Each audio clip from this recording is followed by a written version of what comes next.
Ladies and gentlemen, welcome to the 4th Annual Our Thoughts Awards. First of all, thank you, Eli Dribbin, for the $20 off the bat. We haven't even started. But thank you so much for joining us tonight. We have probably the best show we've coordinated since the inception of the Our Thoughts Awards. Ahead of you tonight. Very excited. Shout out. Let us know where you're tuning in from, what part of the world you're at, because I can't wait to get started. You're probably wondering why it's only me. Don't worry. Here, you know what? Let's get into it, actually. Don't worry. It's not just going to be me. In fact, this show has gone global. Well, has gone global. But you're probably wondering where Cesco is right now. Don't worry, he's fine. He made it. He wasn't taken in by the dawn. He's not somewhere in the void. He's actually live right now reporting from our location in Los Angeles, California. Now, shall I swoosh over to him? Yeah, the drip. Thank you. You know what? Let me acknowledge the compliments. Thank you, Josh. Thank you, Coachy Loco. Whoa. I do, we got to be dressed up. Anyways. Let's go switch over to Cesco and see where he's at. See you there. Live from Hollywood, California, at the world-famous Dolby Theater, the Our Thoughts Awards. Introducing your host, Francesco Makayan. I myself, I need you to know, I need to know that you're hearing me and being present in the moment and, and like... We're live? Oh.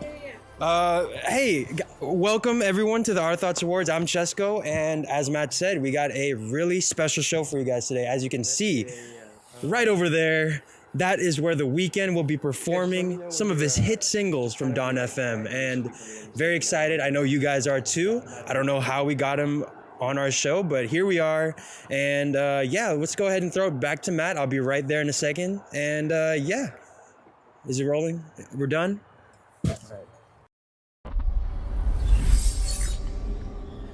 All right, ladies and gentlemen, welcome. We are at the Dolby Theater. Cesco, why don't you come through?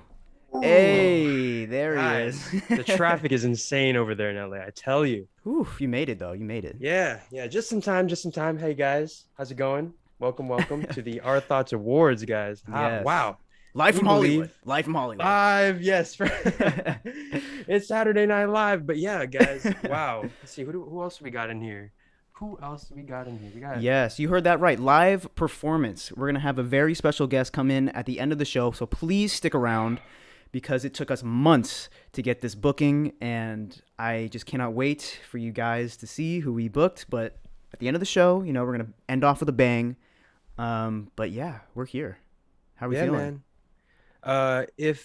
I'm feeling great, man. This thing is going to be, like you said, like you properly explained, man. This is like one of the best shows I think we've ever planned, we've ever coordinated. I can't believe. I'm sorry. Wait, do they know who we have for the show? No. I forgot. It's still a surprise. Surprise. All right. I'm gonna hold it for a couple minutes. Like, I don't know how we kept this a secret, by the way, and how we're still keeping it a secret. So very excited to see your guys' reaction to this thing. Man, what do we even do? What do we even start? This is just such a great night. Yeah. It's been such a great year of music, a very confusing year with regards to news, but first of all, I guess we should start off by saying, like, yo, thank you guys for coming through. Thank you for tuning in every week. Thank you for showing us love. Who was that in the super chat? But thank you for doing your thing. Thank you, we Eli. Appreciate it. Matt, you asked me how am I doing? How are you doing, man?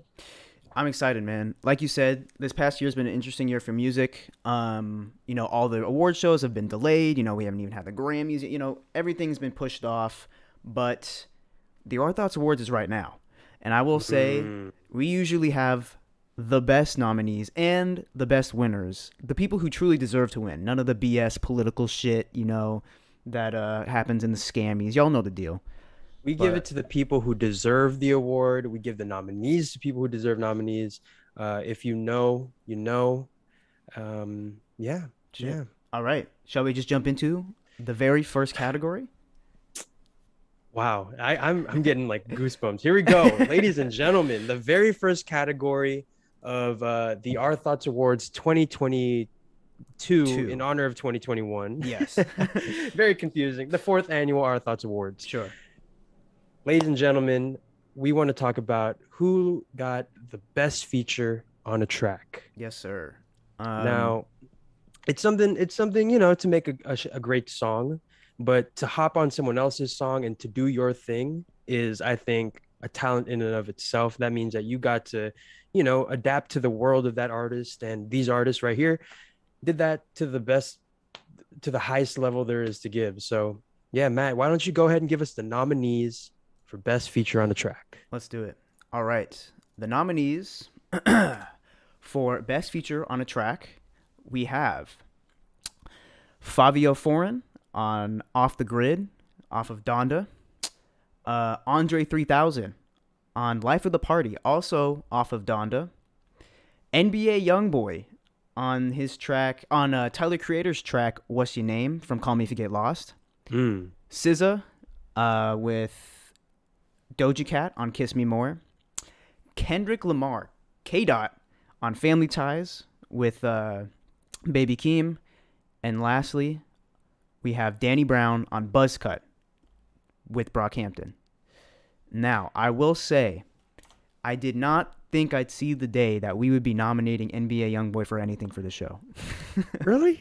I mean, he's better. It was only a matter of time, to be honest. Better. But yeah, that was one of the biggest surprises of the year for me too. I remember our first time listening to the album was when you were over here in the Bay, and we got to like do a live recording of a stream, and that was really fun. And we were driving back, and we were like, "Yo, who is this? Like, is that like it sounds like a rapper that it should be familiar, but it's not someone we listen to." And sure enough, it was NBA Youngboy, and man, that was a moment for me. Like, wow. And to go on that kind of track and have some sensitive bars in there, man, I love that. I always love that. Another standout, man, of course, Kendrick Lamar with Family Ties. One of the biggest moments of the year, I think. That whole seriously moment, yeah. Any other nominees you want to get into before we announce the winner of the very first Our Thoughts Awards this year? I will say, I mean, 2 nominees off the bat for songs off of Donda. So, I mean, kind of significant in terms of Donda's range here. But, like we say every year, there can only be one winner. Yes, sir. Only one. And who is that one, Matt? Let's get into it. This year's best feature on a track goes to, can we have a drum roll? Andre 3000 on Life of the Party off of Donda. Yes, ladies and gentlemen, let's get some claps, some fire emojis in the chat. Yes, this sir. is our first Andre 3000's first Our Thoughts Award win, which is kind of insane. Given he's now validated as an artist, I think. Up until all this point, yeah. Yeah, after all these years, it's nice that he finally, was able to fulfill his career in a way that actually means something. Andre 3000, 3 stacks, man. Yeah. This verse is definitely my verse of the year, I think. If we had a category, this would be it. It was super intimate. He told the story for real. Like, I think that's what separated him from the other categories for us was that, obviously NBA Youngboy, really amazing feature. SZA, great feature on there. One of the most infectious songs of the year. Kendrick Lamar, one of the greatest moments of the year. But Life of the Party, like it really took you on that journey, really kind of affected you emotionally once you hear the story. So yeah, definitely deserving of the best feature on the track award. Yeah, it was really hard to choose between Fabio Foreign and Andre 3000 since they're on the same album here.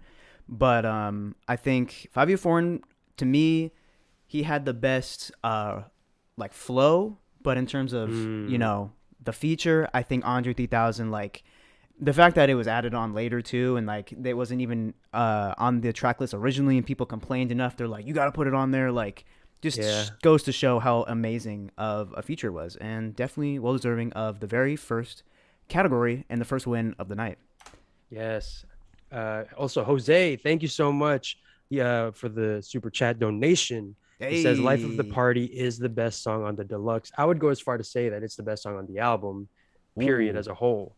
That's hot just take. me, though. I thank you again for the donation. And also, thank you for, I saw your comment earlier. Thank you for noticing my chain. Ooh, Appreciate it. Drip check. looking right. You know? Yeah, you too, man. You too. You're looking great. We As always per usual. we always dress to the nines for this. Yes, yes, yes. Hope you are as well. Hope you are as well. But hey, man, let's get into this next award. Let's do it. Yeah, this is an award that is, you know, based on a lot of nowadays, you know, with social media, with news outlets being the thing, a lot of uh, a lot of music is also the hype surrounding the music, and these Yeah. artists capitalize on that hype the most. The category we'll be talking about next is best rollout. Mm. If you don't know what a rollout is, it's basically what I just said, capitalizing off the hype, you know, building anticipation for your album, social media posts, singles, Billboards, cryptic billboards, messages, yeah, pop-up shops, sometimes like a haircut will do it. Yeah, let's go ahead and get into the nominees for the best rollout. I guess I can take this one. Let's do it. Ladies and gentlemen, nominated for best rollout is Donda by Ye, The Off Season, J. Cole, 30 by Adele, Call Me If You Get Lost, Tyler the Creator, and The Melodic Blue by Baby Keem. Yes. This is there's some pretty heavy hitter albums on here. I mean, especially Adele. I mean, Wow. talk about an album everybody's waiting for. But what do you I want to see in the chat before we kind of go into it. What do you guys think won the best rollout this year? Yes. Play along with us, guys. Yeah. Yeah, let us know who you guys got winning, you know, and if you end up predicting every single one so far, I think Josh got Andre 3000, so 1 for 1. One for Let's see if Josh. you can get a perfect score. But yeah, what was it about? Let me ask you, what was it about Tyler the Creator's rollout that got him nominated? Because that was definitely one of the Yeah. most intricate, cool ones, I think, for sure. Yeah, I think what definitely nominated this was kind of the how far back he started kind of dropping the hints for this album. I don't know if you guys saw I think it was on Twitter or something, but somebody posted that the year he won the best rap album Grammy for Igor, he actually walked in with a little suitcase, and on the tag of the suitcase, it's in the photo, it says "Call me if you get lost," and it has a phone number. And that same exact phone number was used for that little hotline thing that he did, and part of like one of the little short films that he released. There were like 2 or 3 versions of the short film released as well that were like part of the rollout. And then if you called the phone line, he picked up and like talked to fans. And I remember he was in his car like on live stream just like talking to fans and like talking shit, and they'd be like freaking out. So that was really cool, and it felt really interactive. And Tyler always has an amazing relationship with his fan base in terms of like, bringing them into the process of releasing the album. So that was definitely another reason why I definitely thought he deserved a nomination as best rollout. But yeah, I mean, we can say the same thing for like the off season for J. Cole. The off season was a really clean rollout, like classic hip hop, goes on radio shows, drops a couple of 16s. That's something we don't really see nowadays from big mainstream artists. Like they don't go on these radio shows to like flex their rapping ability anymore. Like, cause I don't know, I guess they don't want to be embarrassed. But J. Cole did it, put out a documentary, gave us a lot to sink our teeth into before we get the album, which was really fun, really amazing.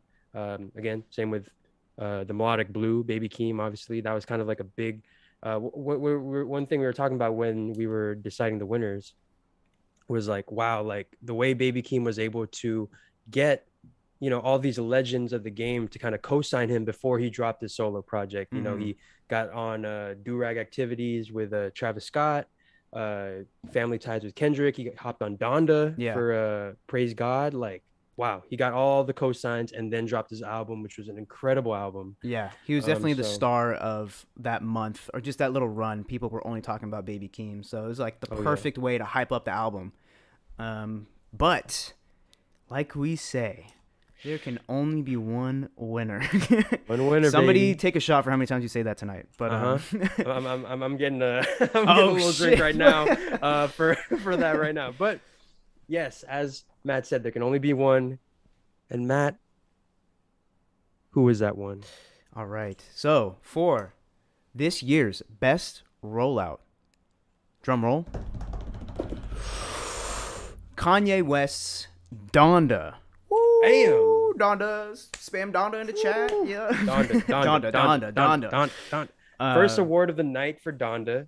Really incredible rollout. Kanye, Can you talk a little bit about for Kanye and for Donda?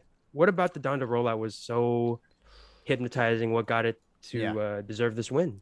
Yeah. I mean, you guys remember there were like 3 different listening parties. There were like live streaming events. There was all the insane controversy around it. There was Kanye saying that they were going to release the album against my will, or they got called out Universal Music. It was just so much, like, I know it might not seem like Kanye is planning out the things that he does, but at the end of the day, it still drives people to think and talk about the album. So it is technically part of the rollout. And I think one of the greatest moments in music last year was watching the Donda live stream events. I mean, just the sheer amount of people who showed up, the set. I mean, we just had Donda 2 live stream event a couple nights ago, and it was even, more grand and kind of a bookend to where he started. So this kind of live performance take on the listening party or the rollout was something I'd never really seen someone do to the caliber and to the scale that Kanye did. And I feel like for that reason alone, like, you got to win best rollout. I mean, yeah, it's good when the rollout kind of affects the music in and of itself, because Donda is very much, it felt like the score of a play, of a theater play. Yeah. And, like when you listen to Donda, there's so many moments of like idleness and kind of like transitional moments. But when you watch like the live performances, it makes sense because they're transforming the set into whatever the next set piece is. So right. Yeah, the rollout was literally part of the album experience in and of itself. So yes, Donda, congrats to you. Congrats, Kanye. Best rollout. Yeah. So there you go. 2 awards in the books. Let us know who's 2 for 2 so far. Yeah. What's your score? Yeah. This is a little game, I guess. The Our Thoughts Award game. One nominee we didn't talk about was Adele with 30. That was a really great rollout. The way she was able to kind of, she came out with a single. It was classic Adele with the sad stuff. And then we kind of got to start hints of stuff. And then she performed like a live television special. Mm-hmm. And that was really great. I think Seth Rogen said that he showed up high to that and was like front row so you could see him. So that was really cool. So that really, like, if you're talking about rollouts, again, Adele built it as well. Really great year for just like building up hype for projects, and then the projects more or less delivered for the most part, or flopped. or flopped gigantically. Yeah, it was kind of either or. Thing. Yeah, there's no middle ground, which I love this past year. So yeah, Dang. Love that. All right, before we move on to the next list of nominees, but I want to just plug really quick. Right now, if you go on my Instagram, here, I'll go back to this so you can see my handle. But right now, if you go on my Instagram, we are doing a live poll for the record of the year. If you guys have already followed me on there, you probably have seen and already voted. But right now, you can go vote on who you think is which record is the record of the year. And at the end of this show, right before the live performance, yes, we will reveal who the winner was. So the votes will still be going on this whole time, and we're gonna wait up until the last second to see who wins. And so far, I mean, there were some tracks that were neck and neck and barely made it through. But go ahead, go on my Instagram. My handle's right there. Vote. Let us know your thoughts and who you want to see win Record of the Year. Yeah. Yeah. Let them know what is the final matchup that we're on right now. Yeah. So right now it is between.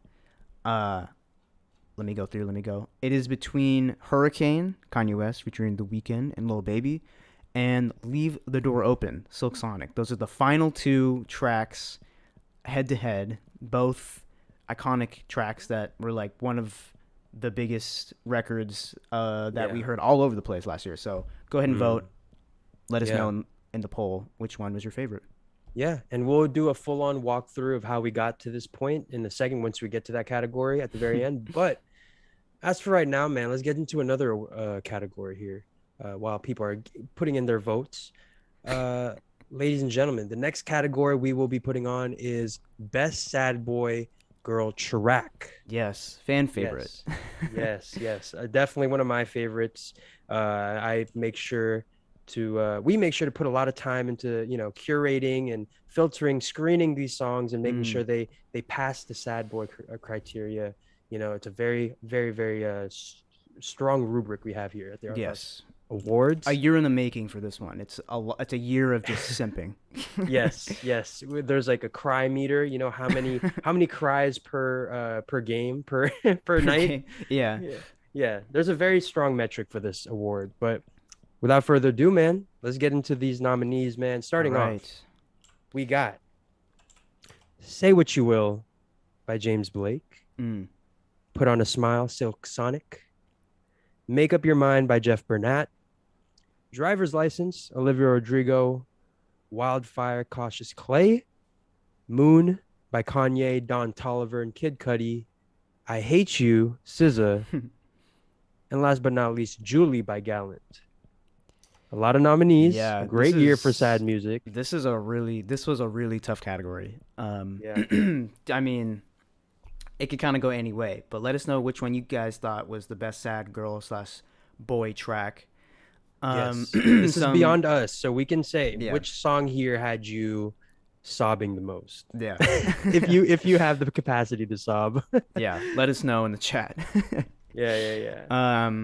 Yeah. So I think some things I want to highlight, maybe some sleepers, but "Julie" by Gallant, one of my favorite tracks off of his EP, I guess his album, but that album alone, Neptune, incredible project that I feel like is very slept on, and Gallant in general I feel like is slept on, and I think that album is gonna kind of launch him forward with whatever next project he's doing, because it was like the best shit he's done in a while.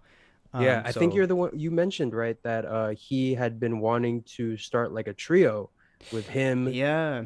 Giveon and Brent Faiyaz. Yeah, I would always go on his his live streams on Instagram, and people would just ask me questions, and he's like, "Who would you like want to collab with?" He's like, "I've always thought it'd be dope if I made like a Boys to Men like trio where it's me, Gallant, Giveon, and Brent Faiyaz," because he said that all of their voices cover the whole range basically, and he's like, "I feel like the harmonies would be beautiful." I'm like, "Bro, you need to make that happen, because I need that like yesterday in my life."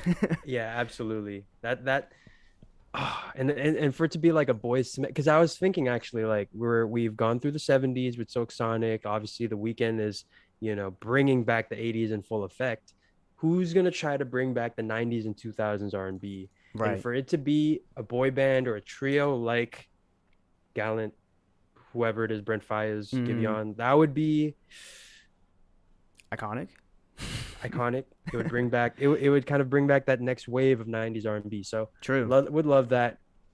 Let us know who else you got potentially winning this award. But Matt, what is it? There can only be two. Wait. Like a couple, right? There can only be like a couple winners. No. There can only be one. Oh, one. Okay, that's a shot. Hold on. What if I just only be one? Oh my God. Where's the bottle? You don't gotta do it. Man. Whew. I'm gonna be blacked out by the end of the night. Jesus Christ. I'm not even gonna be able to see the performance. No, yeah. But ladies and gentlemen, the winner for Best Sad Boy Girl Track is Let me get a drum roll. Put on a smile. Silk Sonic. Let's I, go. you know, it's Go. crazy. It's absolutely crazy when you put rain sound effects in the middle of a song, right? That's how you know that a song is gonna win Best Sad Boy Song when Yeah. when the song starts off. I love Lightning this song. strikes. Lightning strikes, and you got Bootsy Collins saying like, tell her how you really feel, coming off of Smoking Out the Window. I love Bruno Mars explained that way the sequencing works is that Smoking Out the Window is like, that idealized like, guy talk where like, that this bitch got me paying a rent, you're ranting, and then all of a sudden Bootsy Collins says, there's no shame in begging in the rain, tell her how you really feel, like what's really on your mind, on your chest. And then that's when we get that heart pouring, really like begging in the rain, on your knees, crying song with put on a smile. Definitely one of the greatest moments on the album. Yeah. And my God, that note that Oh. Bruno Mars hits. Go ahead and talk about that. Oh my Talk about God. Bruno's. Oh my what God. you were wanting from Bruno from Silk Sonic. Yeah. This song, it's like, it's definitely my favorite song on the album, but it's like so gut wrenching. I can only listen to it so much. Yeah. But yeah. the one thing, that I really wanted from Bruno, and I'm so glad that this is the project that he finally achieved it with, is I wanted to hear some strain in his voice. The thing about Bruno, his music is so like perfect, and the production's always so clean, and I mean, especially from 24 Karat Magic. I mean, some people even complain that it felt a little too sterile, too polished. Yeah, not enough soul. And so with an evening with Silk Sonic, it's pure soul. It's all about soul. And so I'm like, I just want to hear like just strain the voice, like I just want to hear you just try to reach a note. And that's exactly what he did on this song. I'm like, holy shit. And that like blew me away. I was like, yep, this is it. This is the best I've heard Bruno in a long time. So Put on a Smile. Absolutely. Definitely deserves Best Sad Boy / Girl Track. Bam. There you go. That's that one took a little bit of a second to decide, and then we were just like, oh shoot, Put on a Smile is nominated. Like all of these songs are amazing, and in their own right, very sad and very, set the atmosphere. But a song like Put on a Smile only comes out like once in a blue moon. So Literally. we have to gotta award it, man. It's just one of those songs. Yeah, here, let's see the chat real quick. I see some people got their scores up. Some people are 2 for 3. Let's see. I saw a lot of people saying Moon for Moon? the win. Obviously, my God, that's a very sad song. Jose says here, did you guys know there was a SZA feature on Die For You that didn't release? Yes, he played that during a Memento Mori. Yeah. Right? And oh my God, so good. We need that. Yes. In my life right now. Please. Absolutely. Abel, please. Yeah. I see people hitting the simp button. Yes. Slapping that thing 7 times or however many category or nominees there are. Simp button activated. Yes.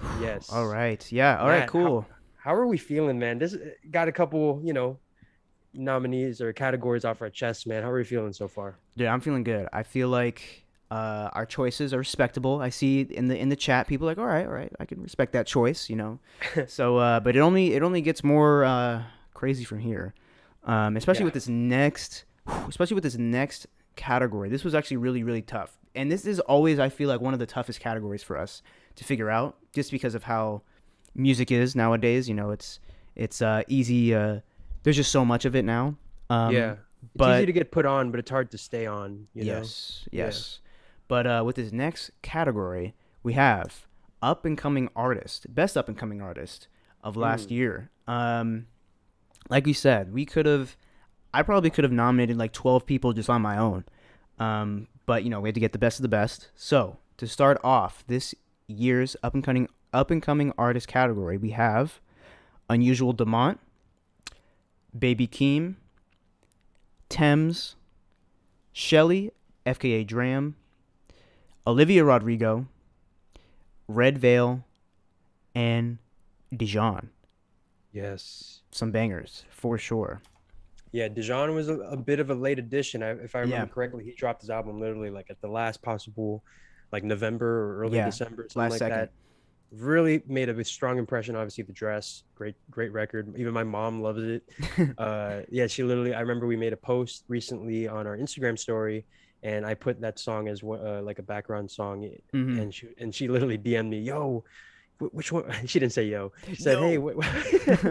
your what song is this one?" And sure enough, yeah, Red Veil ha has been nominated back-to-back years for best up and coming Yes. artist, but that's just because he has so much potential. He's only 18, I believe, Yeah. and producing beats in his room, like really amazing, high quality, better than some of your favorite rappers' beats. Incredible. Yeah. Sheesh. What are some of your favorite nominees from this Yeah. category? I think one of the more interesting ones is definitely Dram or Shelly, formerly known as Dram. Yes, I incredible album. yeah, I think what's I mean, Dram has been around, or Shelly has been around for actually quite a while, so he's not exactly a new artist, but he has taken on this new persona, I guess, or changed up his artistic identity, and released an album for after a while last year. And I think some of my favorite moments with Dram are with Chance the Rapper actually on Coloring Book. He has his own track on there, multiple features. Those two are incredible. So it was really cool seeing him kind of branching out and becoming his own artist and redefining himself and Yeah. not just being the guy who's on the Chance album.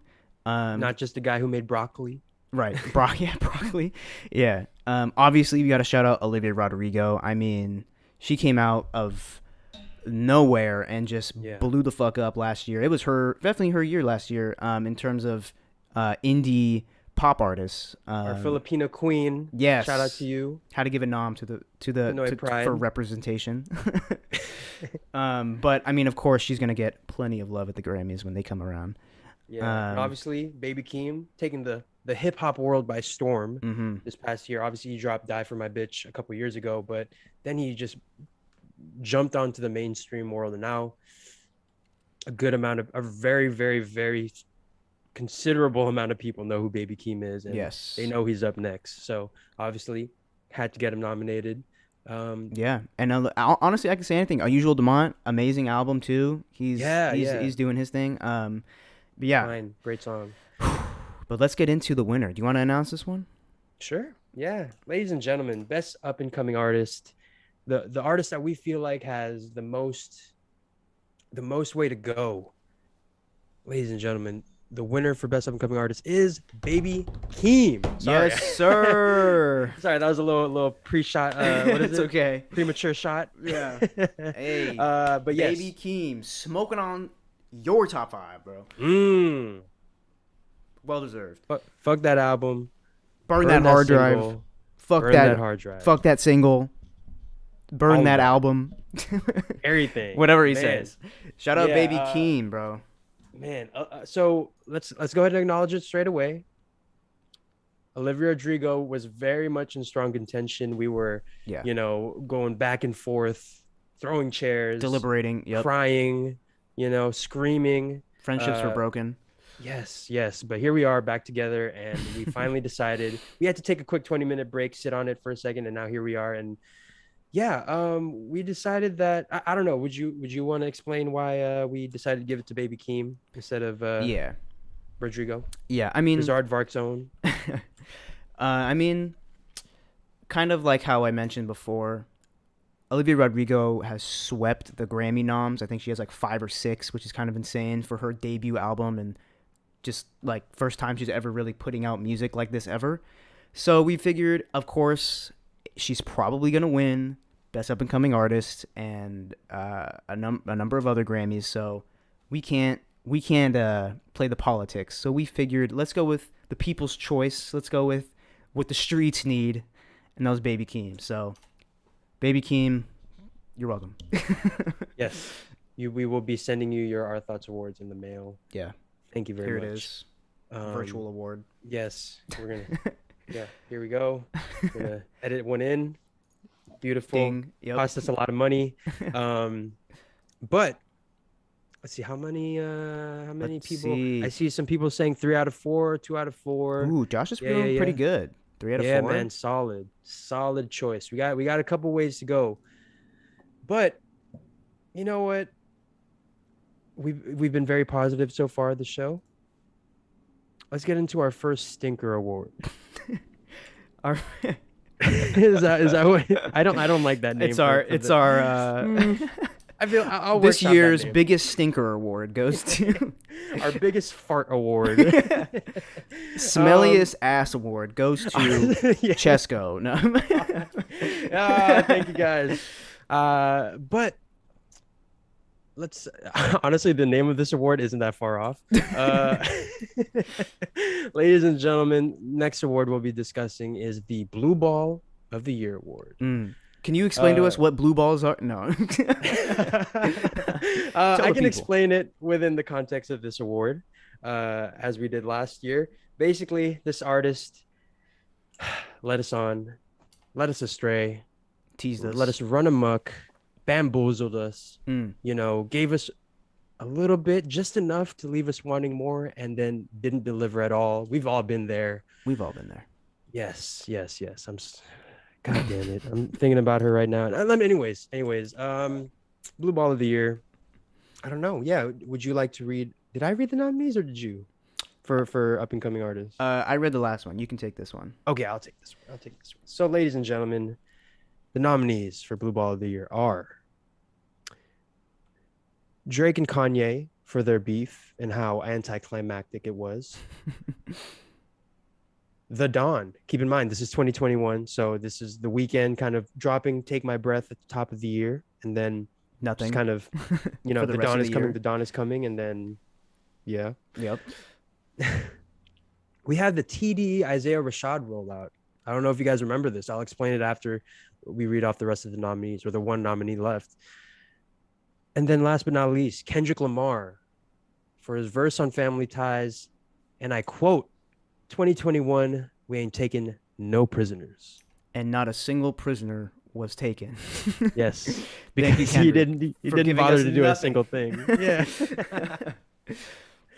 Yeah. So to explain the TDE Isaiah Rashad thing, basically, Top Dog Entertainment, Kendrick Lamar's label. They do a lot. They have a lot of big artists, and they had a post, I think, sometime in like fall or something. They're like, "Yo, there was like a little loading screen. And it's like coming soon," and we're all like, "Yo, is it Kendrick? Is it yeah. Is it J Rock? Who is it? Like who could it possibly be?" And Isaiah Rashad, amazing artist, was coming off a long hiatus, but it's not who people were, it wasn't what the rollout was deserved, to have a loading screen and be like, yo, he's coming. I think they knew what they were doing with that. Because Yeah, everybody's, I mean, if it's TDE, you think Kendrick or SZA, and they didn't say anything. They're like loading, like he's about to drop. I mean, who are we thinking? Fucking Kendrick immediately. And then, no shade to Isaiah Rashad. Incredible album.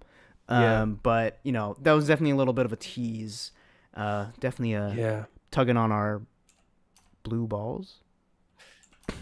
Let's just get to the winner. Pause. Sorry. Go ahead. So the winner of the Blue Ball of the Year, the one who teased us the most and did not deliver, ladies and gentlemen. The bluest balls. Yes, the bluest balls. You see it in the chat. They know. I know. Matt knows. Now you're about to know. Ladies and gentlemen, Kendrick Lamar wins the award for Blue Ball of the Year. Wow. I think this is Kendrick's first L category. Yeah. Win. K-Dot. That's what you get, man. That's what you get for leading us on, for saying some things you shouldn't have said. And here we are, still waiting on the album. You owe us an apology. Or an album. Whichever comes first. Yeah. It's an apology on the album. Like, literally list every single person in the world that is disappointed by you. So. The blue ball interlude.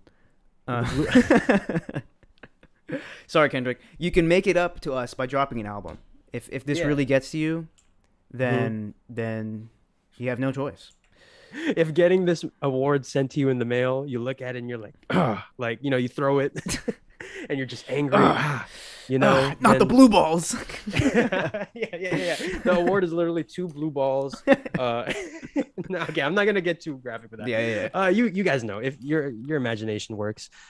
But yeah, there you go. Kendrick Lamar, K. Dot himself. Whew. First L award, but I think well deserved. You know it was well deserved too, Kendrick. Come on now. But yeah, man. Let's change things up real quick. Now, you know, we're going through these awards, but I feel like there's never enough time to give, you know, the flowers to everyone who deserves them. So, without further ado, man, let's cut it to 2 people that are ready to discuss some very interesting stuff. One person I like, one person who I'm on the fence about. Okay. Let's go ahead and cut to them. All right. Reporting live. Switching it over to whoever he could be talking about. Our thoughts, Cesco. Thank you for having us. Y'all are looking real dapper, I must say, in those suits. Looking real fly. And show's been amazing so far. But I wanted to take a little detour. You know, we can only have so many nominees, only so many categories, but we still have to give everybody their flowers. Let's talk about some of our favorite live performances of last year. Let's do it. I mean, starting off, we got to talk about someone who's emerged as one of the best performers we have today is Doja Cat, man. Yes. Anytime she touches the stage, you kind of know you're about to witness like a show, whether it's performing in the sky at the VMAs, like it's like some Cirque du Soleil shit. Like I had the experience of watching her at Poptopia, and she was like doing crazy dance move and like twerking along the dance floor, doing like some butterfly stroke backward worm deal, like while singing. Yeah, like I don't know how she has the cardio. I'd be like out of breath, like crazy. I'd need my inhaler. It'd be an emergency. I know it'd take me out on a stretcher. I'd trying to do what she does on like a daily basis. So no, Doja Cat for sure, one of the best performers. All right, one of our favorite best live performances of last year, and just kind of projects or albums that we followed from last year was Tyler, Creator at Lollapalooza. And of course he had to pull out all 9s. I mean, he started the entire performance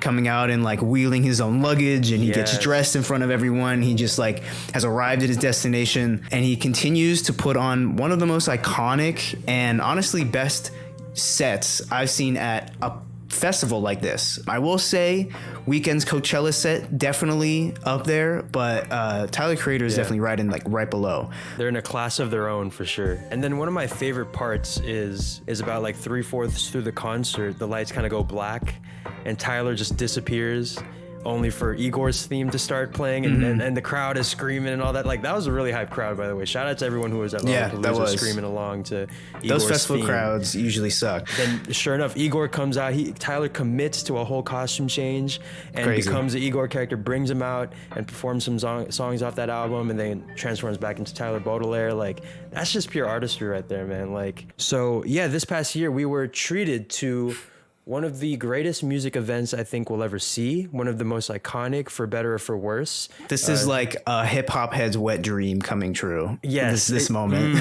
We're obviously referring to Kanye and Drake teaming up, reuniting, mending bridges. The war is over. We've ended the divide in this country with this moment. Yeah. I'm obviously referring to the benefits concert for Larry Hoover. And man, what a crazy night. Kanye went ahead and performed literally all the hits. He said like, yo, we're taking it back to day one, and performed like All Falls Down. Even performed Find Your Love, you know, a Drake song that he wrote himself. Seeing him to struggle to keep from cursing was funny. Like because he's been on this wave of like, oh, you know, only, what is it? Non-secular, secular, you know what I'm saying? Clean music only. And then you just hear him like, you know, drop a little shit or bitch every now and then, you know? Every other swear word was censored, yeah. Yeah.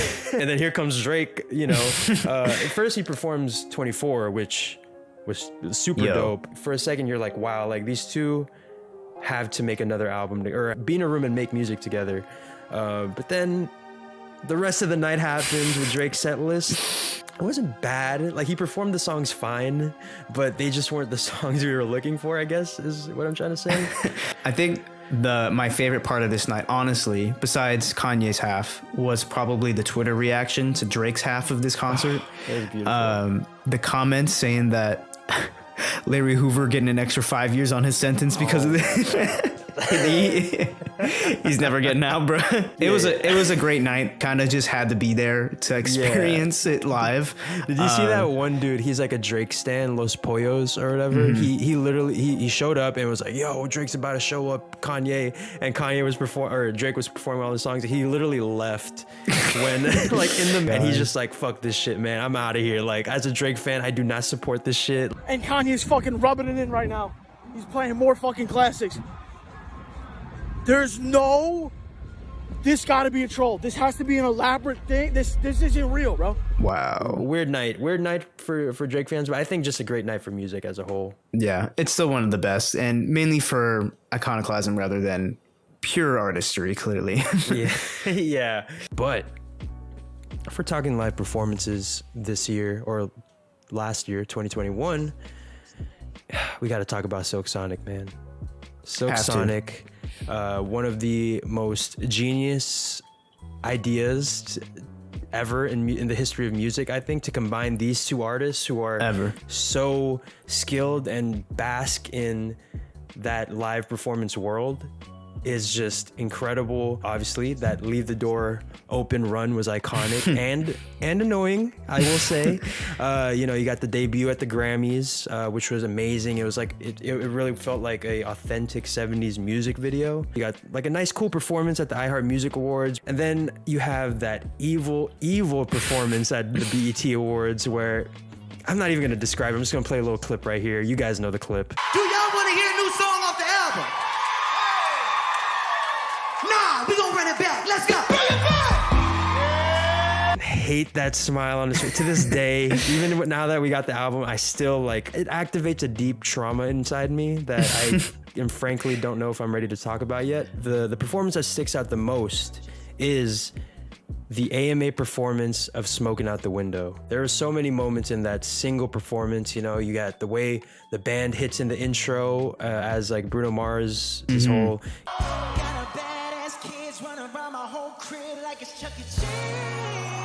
You can see where the Elvis Presley impersonator qualities come in with just like how his mannerisms. You got Anderson .Paak singing his ass off with that. That stuff's super fun. I was singing that all week the other week, or when that performance came out. All I gotta say, I mean, if you were just paying attention to Silk Sonic, you know how special this moment right now that we're still living through is. Yeah. And you know what? I just can't wait to see them in concert next month. So I'm about to see this live performance live. So lucky ass. I'll let you know. But I've been obsessing over even the live versions of songs, like the live version of Leave the Door Open. Like I kind of sometimes prefer to listen to that because it just feels that much more grand. Even their music videos feel like they could be live performances. They look just the same. And they sound just the same too. I'll say this, dude. I legit look at their performance and I'm like looking closely if they're lip syncing because like they sound so perfect. They sound even better than the live than the recorded studio version. Like let us know in the chat if you guys are out there in the Dolby Studios, let us know how we're doing first of all, and let us know if we missed any other performances you guys loved. Obviously like the Weeknd, we covered the Super Bowl stuff and his iHeart stuff last year's award show, and yeah. Cesco, Matt, back to you. Ooh, damn! Who was that? Man, that guy on the left looks like a real dickhead, doesn't he? I was just about to say that. I was just about to say that guy. He's definitely got some blue balls because I can tell. Yeah, fuck that guy, man. I don't know who that guy is, but damn. Yeah, man. Yeah. So, let us know what you guys thought about that. Those. Yeah. If there's any other performances, like we said. But yeah, thank you, Matt and Cesco, for explaining that so thoroughly and so handsomely, dare I say. Dare I say. But Matt, why don't you go ahead and bring us into the next category, man? One of my favorites for sure. Yes.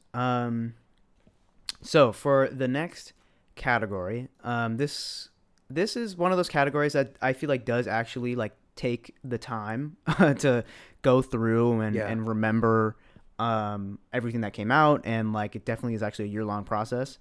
But this next category is best hook / chorus in a track. Obviously, we're talking about the melody. We're talking about either it's replayability or catchiness, or everybody was saying it. There's a lot of factors that go into figuring out who had the best hook or chorus of a song. But with these nominees, I feel like it's definitely a close call. Oh yeah. All right, here we go. For best hook / chorus, we have the first nominee, Tyler the Creator, for his song Sweet / I Thought You Wanted to Dance. Kanye West featuring The Weeknd and Lil Baby, Hurricane. Olivia Rodrigo, Good For You. Silk Sonic, Smoking Out the Window. And The Weeknd, Take My Breath. I think I already know what y'all are gonna say, since majority of you are Weeknd fans. But what do you think about these nominees in terms of the variety, and especially Tyler Creator's track? I mean, that's basically 2 songs in one. Yeah, I was just gonna say that is that he not only gave us 1 hook, he gave us 2 hooks that we can't get out of our head. Yeah. Sugar. Yeah. So sweet, that part. And then obviously I Thought You Wanted to Dance is like the catchiest thing ever. But also our boy did it, man. Hurricane, Kanye West featuring The Weeknd. That chorus is like the most serene, like most like enlightening thing ever. I think like I want to hear that when I'm like on a mountaintop cliffside, pondering jumping, but not really. Ascending like that into song, the heavens. yes, that song is what I want to hear when I'm transcending. But Yeah. and also obviously our Filipino queen, Good For You, incredible, helped bring that 2000s punk pop into the limelight. Everybody was singing the chorus to this song. Oh yeah. Love that record. How about you? Obviously, we were just talking about The Weeknd, Take My Breath, and obviously we got Silk Sonic, Smoking Out the Window. What about those choruses got them the nominees? I mean, for Take My Breath, sorry, something take my breath right now. Yeah, okay. For Take My Breath, I mean, first of all, it was kind of our first look into the dawn and into The Weeknd's new sound. And I think my favorite part of this track is, one, obviously the synths, but the chorus, they're like, take my breath, the whole thing throughout the whole track, like, it's such a vibe. Super. We all tried to hit that note. Don't be be honest. You all tried to hit that note and failed a couple times, and then one time it really hit, and you're like, "Damn, I could be a singer." Yeah. Only happens when I'm like driving in the car and I'm blasting it enough where I can't even hear myself. I'll be like, "Damn, I sound pretty good." Yeah. But then obviously Smoking Out the Window. Oh my god. I mean, even like not even the chorus parts of this song are iconic, like the whole run where Anderson .Paak, like your trifling ass is walking barefoot in these streets, just some of my favorite moments. It's such a fun song, and talk about catchiness and replayability, like definitely up there. But also Hurricane, like you brought up, I was really looking forward to this song because I've been hearing this song for like the past like 3 years from Yandi, from the leaks. And I'm like, I've heard this song evolve into like so many different like versions of it that finally, when we got the actual real one, hearing The Weeknd like glide over that instrumental and perform it for the first time at the live stream event, I was like, holy shit, this is kind of the full realized version of this song for sure. But, absolutely, man. Absolutely. Honestly, so many people can win this award. But what, you guys know what I just said. What do you say? Ladies and gentlemen, am I announcing the winner for this one or yeah. You got... Go ahead. Oh, hello? Can you hear me? Hello? Oh shit. Is he in the void? Can you hear me? Ladies and gentlemen. I can hear you. Okay, good. Ladies and gentlemen, the winner for best hook and chorus, the chorus that couldn't get out of our heads, even if we tried, is Smoking Out the Window. Boom, boom, boom. This That's the one, bitch ladies and gentlemen. got me Yo. paying her rent. Come on now. Bro, I remember people were like, there were people getting mad that Silk Sonic was allowing people to say this bitch. And I'm like, come on now. People have I've Come on, we said can't much be. worse things in a song. Yeah. But yeah, smoking out the window, Silk Sonic, obviously. Iconic. I mean, I don't even know, man. This whole song, as much as we'd like to say the hook and chorus is stuck in our head, the whole song was stuck in our head from verse one all the way till the end. Yeah. Like you said, the Anderson .Paak section where he where he's talking to him real quick. Like, there's so much about the song to love, but that hook and chorus is right up there at the top because Amazing.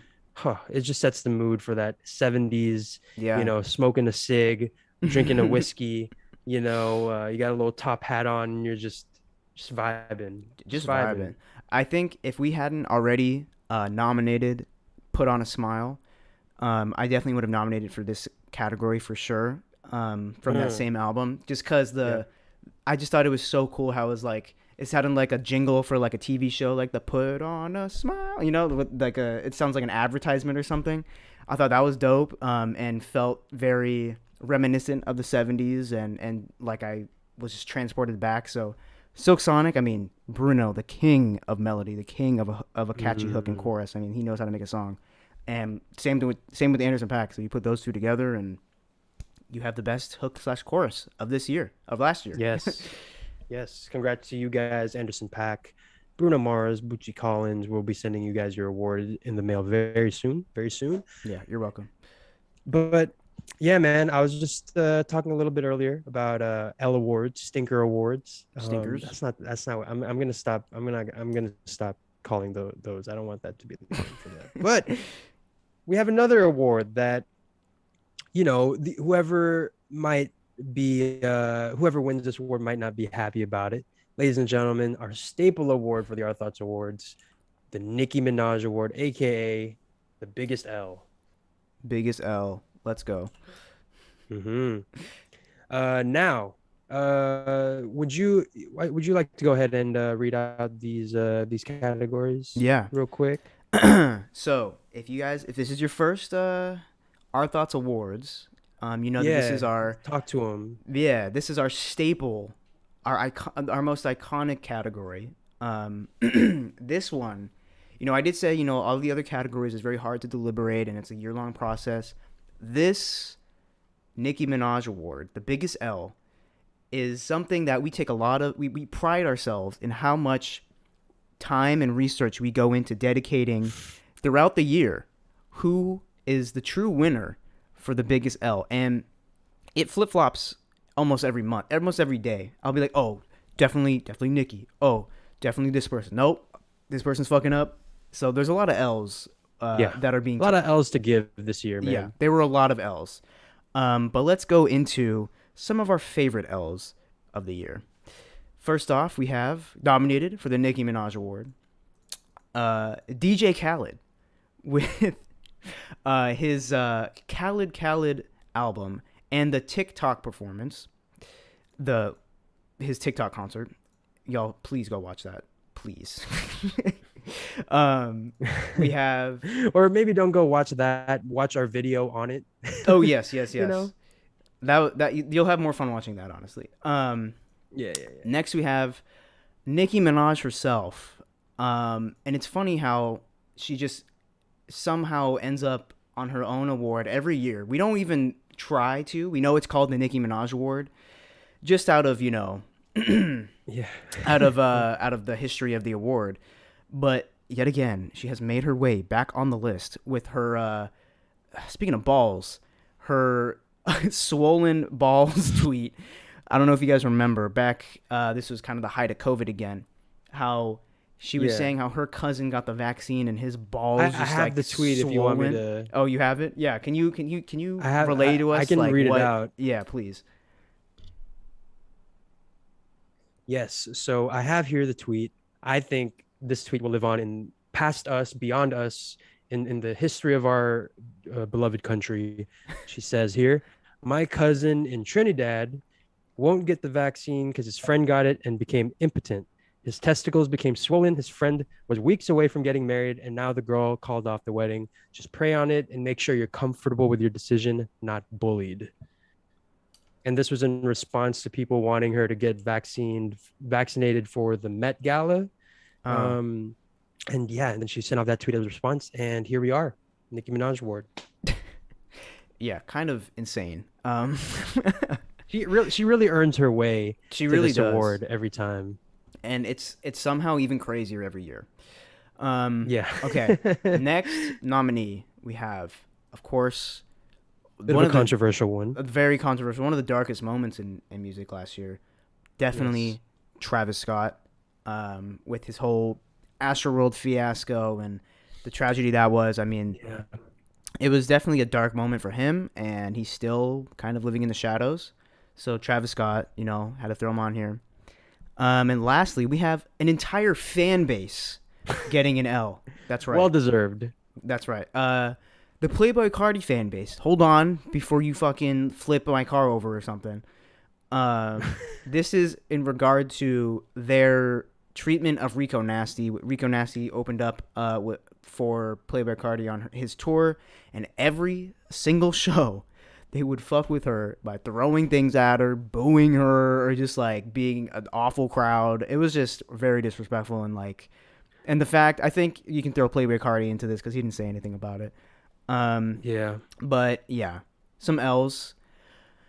And of course, we have to nominate the man himself, Drake, for his Certified Lover Boy versus Donda debacle, or just Certified Lover Boy in general. This era of Drake is definitely an L. Yeah. If we're talking about flop eras, Certified Lover Boy was definitely one of them. Yeah, I mean, what else is there to say about these nominees, man? They kind of, I feel like you thoroughly explained them. So without further ado, real quick, I want to mention some of the previous winners we've gotten. We've got, of course, the queen herself, the namesake of the award. She won the inaugural one, Nicki Minaj, obviously got the dub. Then we have Chance the Rapper, obviously for the big day. Yeah. And last but not least, last year, the Oscars were the winner of the previous Nicki Minaj award for being absolute tools and not having any idea what music is and what good music even sounds like. The Oscars or the Grammys? And being pretty corrupt. Did I say Oscars? Yeah, oh my okay. God. I was going to say, see, we've been saying there can only be one way too many times, man.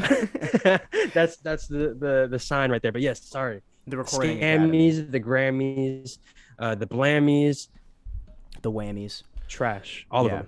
But Matt, why don't you go ahead and tell them who will be keeping their company? Yes, joining alongside our other biggest L award winners will be the man himself, Drake, Certified Lover Boy. If all the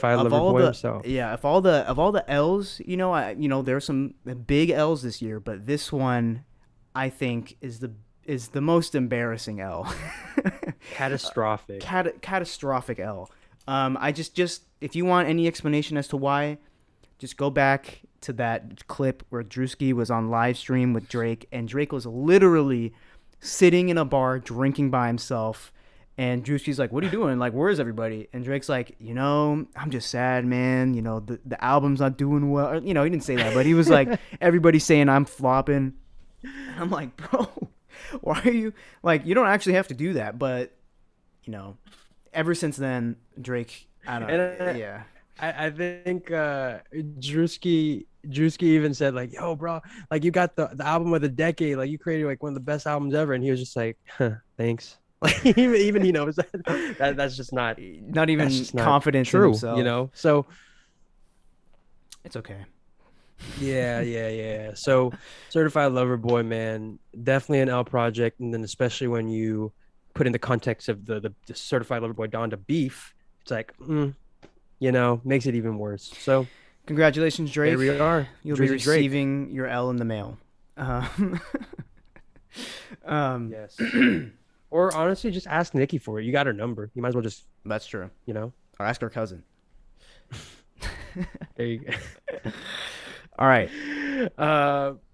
All right, ladies and gentlemen, this next award is definitely one of my favorites for sure. This one takes a good amount of thought. The last couple of awards are really like the ones where we have to go through, sift through all these songs and look for what we could possibly nominate for line of the year. Yes, sir. You know, these lines of the year, these lines were stuck in our head, or were just such a monumental moment in music, or just super memorable. Had us, like leaning back with the stank face, doing all that fun stuff. Mm-hmm. And let's get into the nominees, man. Stacked category here. First off, we got J. Cole on 95 South. He says, I be staying out the way, but if the beef do come around, could put an M right on your head. You Luigi brother now. Bars.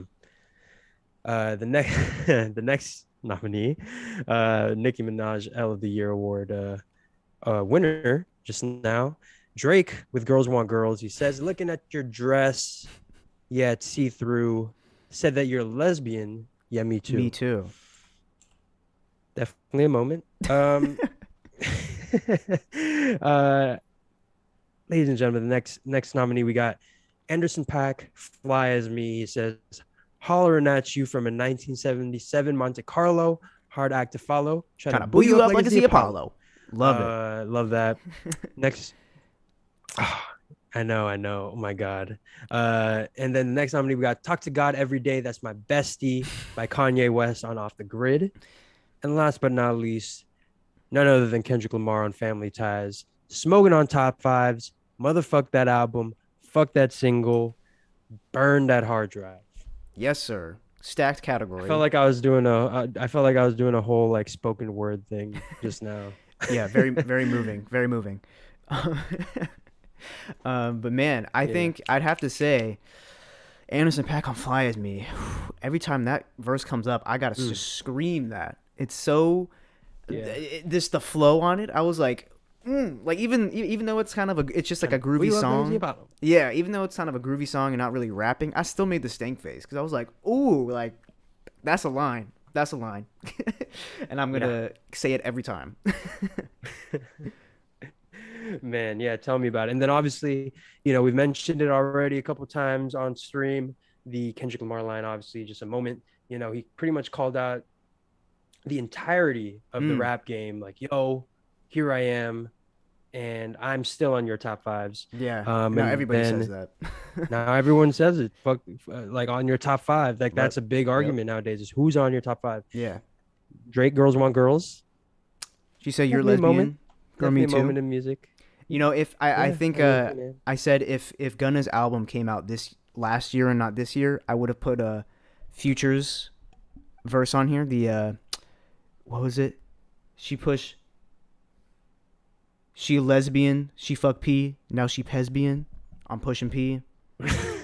Kind of the same effect as the Girls Want Girls, but I mean I feel like I just have to include that as an honorable mention. A little sneak peek into next year's Our Thoughts Awards. So you heard it here first. And then obviously 95 South, J. Cole, that line is just too hard. Probably the hardest one on the album. Ooh. You Luigi brother now. Right. Love that. But take a sip. There can only be one. Only one, baby. Only one. Do you want me to All right, and reveal? Ladies and gentlemen, that one. Oh, you do it. Oh. Okay, I got it. Sorry, a little bit of a lag. Sorry. But, ladies and gentlemen, the winner for Line of the Year is, in fact, Kendrick Lamar, Smoking on Top Fives, Motherfuck That Album, Fuck That Single, Burn That Hard Drive. Boom. Bam. Smoking on Top Fives. K-Dot with the Line of the Year. And he only had like so many lines this year. And he still wins somehow. We got to give it to him. Yeah, we got to give it to him for efficiency. He made a lot. He did a lot with the words he did. Top of the morning. That moment obviously could have been nominated as well Baby for Keem. Line of the Year. He's Baby Keem. We Are Not the Waynes. She's hot. She's hot. Yeah. I really love that flow. This new weird white man flow, as you've mentioned. The white man flow. I think it's. Bruh. It's really nice. It's really fun. I think that I think seeing Kendrick Lamar on a fun record is a nice change of pace from, you know, how his usual albums are a commentary on society Yeah. or like a commentary on himself and dissecting himself. To see him just, you know, top of the morning is just Let's get this it's shit. just really Let's fun. get this shit. Like, Let's get this shit. Yeah. But yes, and then obviously the Family Ties line. What else can we say about it, you know? Iconic. I see you guys' scores in the chat. Josh or Jasmine is 5 for 7. Let me know. Oh, Curry is 4 for 6. Let me know how you guys are doing. Keep track with us, and if you have the highest score, then you get the most internet points. I guess I don't know. Congrats. You get your own virtual Art Thoughts Award. Here it is. Yes. Here it is, right there. It looks pretty great. Looks It's pretty probably good. the best award we have. But yeah, Matt, why don't you go ahead and take this next segment we got coming up here? Let's do it. All right. Moving right along, y'all. Another one of my favorite. This one is a really fun category to research because it's you kind of dive into an artist, what they did the past year, but not their own songs, but their features on other people's songs. And sometimes I prefer artists on other people's tracks. But this next category is for 2021's best feature run.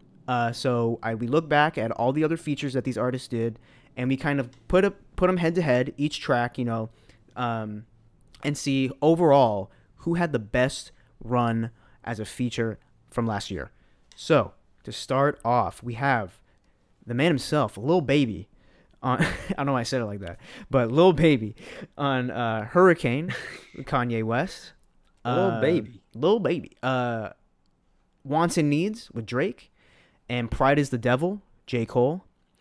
Next up, we got biggest L award winner himself, Drake, with Solid off the YSL tape, Having Our Way with Amigos, and Bubbly with Young Thug. The Weeknd nominated. Here we go. Moth to a Flame, Swedish House Mafia. La Fama, Rosalia. Hurricane, Kanye West. Hurricane's got a lot of nominees. That's a great song. Incredible. Yeah. Next, we have SZA with Kiss Me More, Doja Cat, one of my favorite songs from that year. Fue Mejor with Kali Uchis, and Coming Back with James Blake. Now, this was definitely a hard category because there's some incredible features this year. I feel like last year was a great year for features in general, just collaborations between artists. Oh, definitely. Yeah. I mean, look, Lil Baby's gonna cook on anything he's on, but this year, particularly, he went on through to the. I mean, look at who he featured on: Kanye West, Drake, J. Cole, and he did his thing on each one of them. You know, Drake. He always, if there's one thing Drake's gonna do, it's that he's gonna hop on someone else's song and steal whatever song that is, like for better or for worse, you know. But in this case, much better, solid. Having Our Way, Bubbly, all records that he just flowed on and all that stuff. The Weeknd, you know, he kind of went on a little feature run this past year just because of to hype up the Dawn. He didn't want to drop any singles from it, and I love that he did that because I loved kind of the surprise of like I don't know what song is what except for Take My Breath. Yeah. But yeah, and these tracks are all incredible, all added to the atmosphere and like the, you know, it was all like wow, like he's really like expanding his sound and all that stuff. Really fun. And last but not least, you know, our girl SZA, Solana. You know her. But yeah. Obviously I didn't in that moment. Again, we've been saying there can only be one. So I think I'm gonna just might as respectfully bow out of the shot challenge. Okay, that's fine. Yeah. I want to see the performance when it happens because it's a big one. But yeah, SZA, man, came to play this past year, man. It was really happy. I was really happy seeing her just like on more records and on the radio more, just because. Yeah, she's one of those artists that kind of just like disappears, but. She still remained relevant. I mean, SZA is always in the loop or just like in the mainstream, even without dropping anything. I mean, she dropped 3 songs in the past 2 years. Like, we haven't had an album, and still she's getting awarded or nominated in our award show and all that. But I will say, if we have to highlight one artist from last year who we thought absolutely killed it with his or hers feature run, we'll have to give it to, drum roll. Who do y'all think? The man himself, Ed Sheeran. No, What? Lil Baby.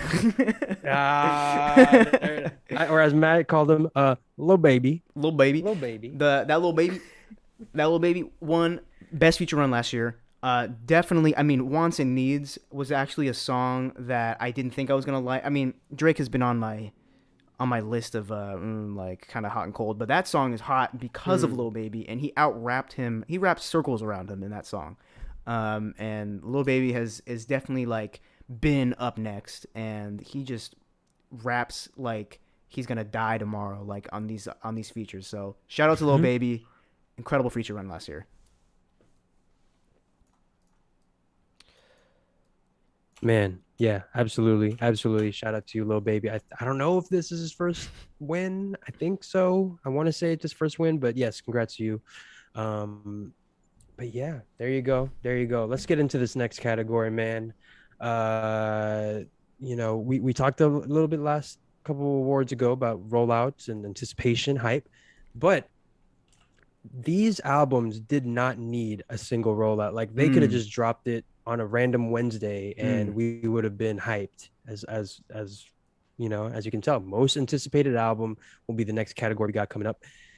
And the nominees are An Evening with Silk Sonic, Certified Lover Boy, Drake, Donda by Ye, 30 by Adele, The House is Burning, Isaiah Rashad, Call Me If You Get Lost, Tyler the Creator, and Roadrunner by Brockhampton. Yes. Great lineup. A lot of very, very highly anticipated albums. Some huge names on there. I mean, the fact that we got Drake and Kanye in the same year, I feel like we've been taking it for granted just how much they've been in the news cycle. But, I mean, cut to 3-4 years ago, we're like, man, where's Kanye? Man, where's Drake? Like, we're waiting for that album. You know, where's Tyler? What is he going to do? And the fact we got all of them, you know, that new 3-headed snake, it's like a 8-headed snake now because there's so many big names dropping that they didn't even need to, you know, any sort of rollout, like you said. Yeah.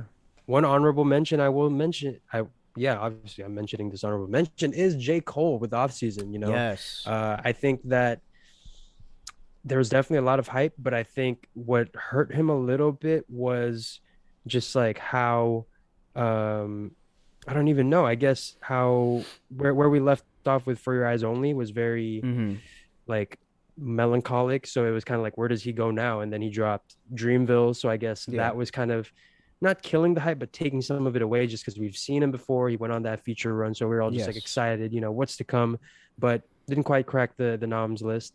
Let's see, who else was The House is Burning, Isaiah Rashad, man. Yeah. He had left for what he dropped his last album like 4 years, I think. Yeah.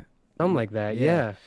And yeah, just seeing him drop another album and seeing how much care he put and after what he's gone through the last couple of years, it's so much to be excited for, and really cool album title, really cool concept.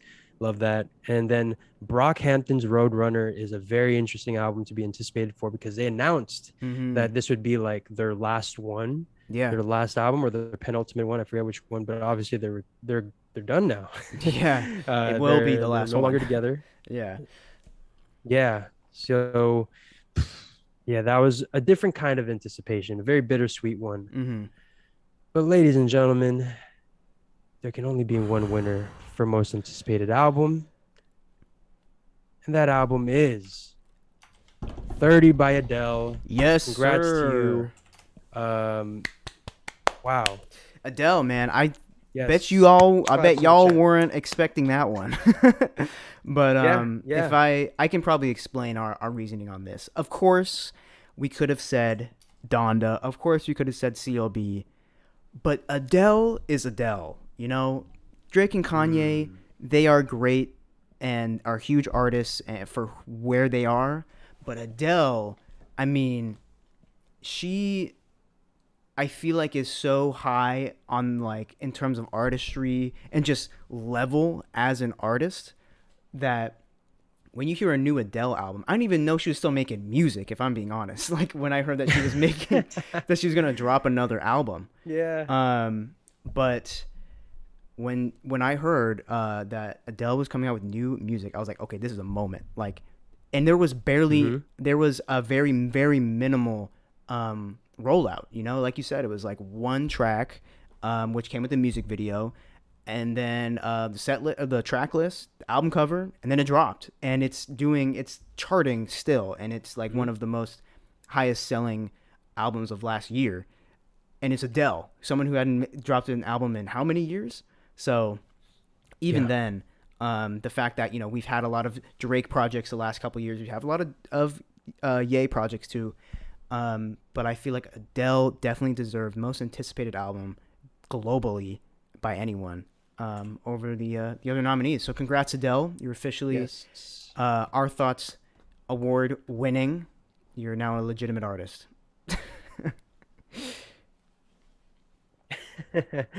Yes, her very first Our Thoughts Award. Congrats to you, Adele. I will be handing you your award personally. But we got another one of those segments again, Matt. Why don't you go ahead and tell the audience real quick what Matt and Cesco will be talking about. Yeah. So as we prepare to swoosh over to our lovely alternate versions of ourselves, I guess. On-field reporters. Yes, the on-field reporters. Yeah.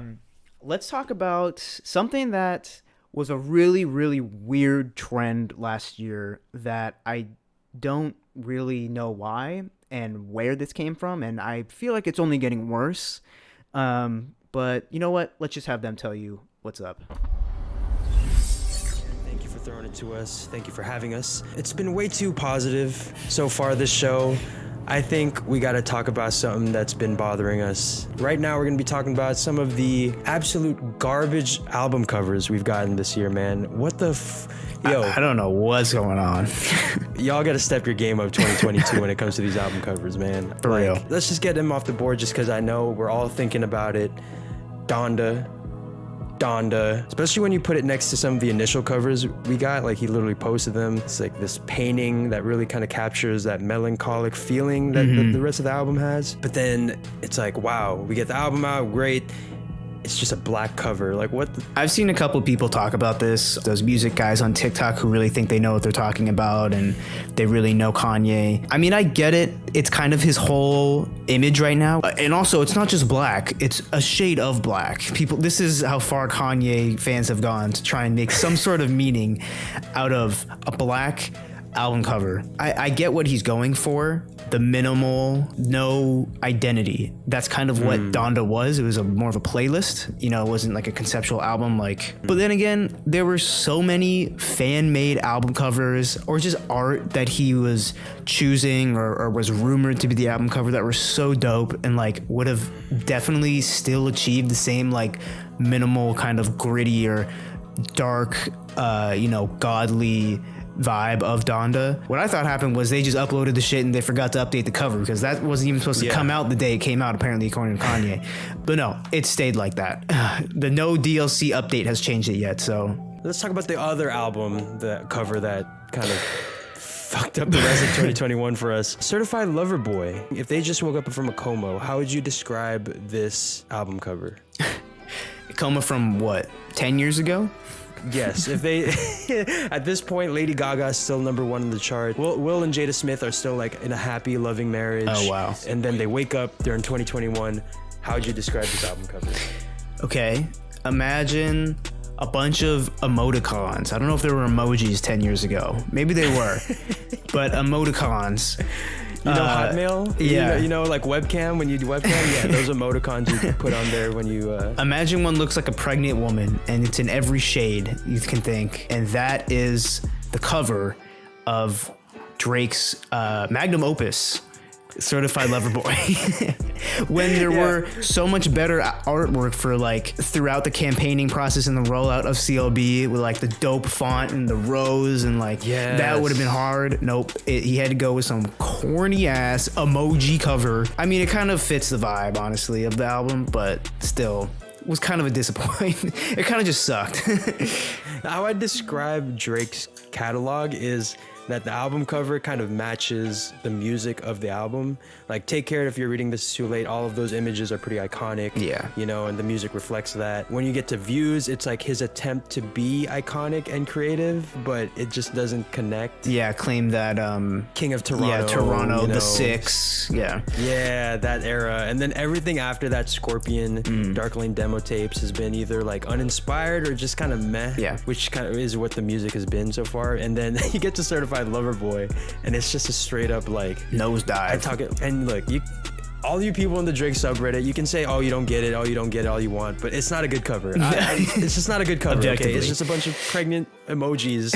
This next one, it may be a sleeper. You guys probably haven't read it or haven't seen it, much less listened to the music. I mean, God knows this dude was trying to fake streams or like force your, you remember that? Like people were listening to like Ariana Grande, and then all of a sudden it would just suddenly play French Montana, and it's because he hacked like the server, the Spotify server, in order to get more streams for his album. What? I had no idea about this. How do you even do that? How is he not banned?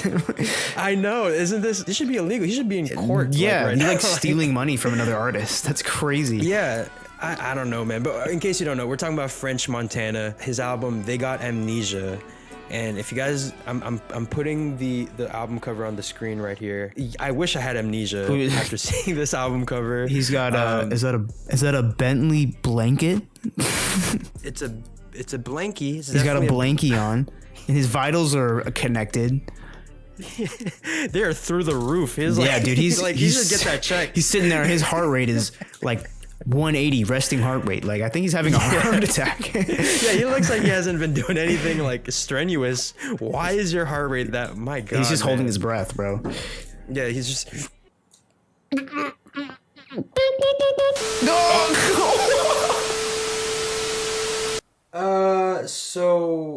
So French Montana just hacked my fucking camera. I don't know if you guys just saw that just now, but that was really weird. Yeah, if you're watching this, we love the album cover. We think the Bentley blankie is a really good idea. Please don't steal our Google AdSense. Yeah, we love the album. We're so sorry. Yeah, we love it. Anyways, we're moving right along. Next album cover we got here on the docket is a fan favorite, an Our Thoughts podcast favorite, someone that we adore. We champion as our own. Has been nominated every single year for every single category. Single album. Yeah, for every single category. This is actually the Ed Sheeran Awards. Yes.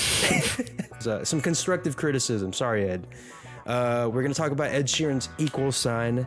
You know, I say each album in the PEMDAS saga gets uglier than the previous one, and then now it's just like this ugly mess of like vomit and blood.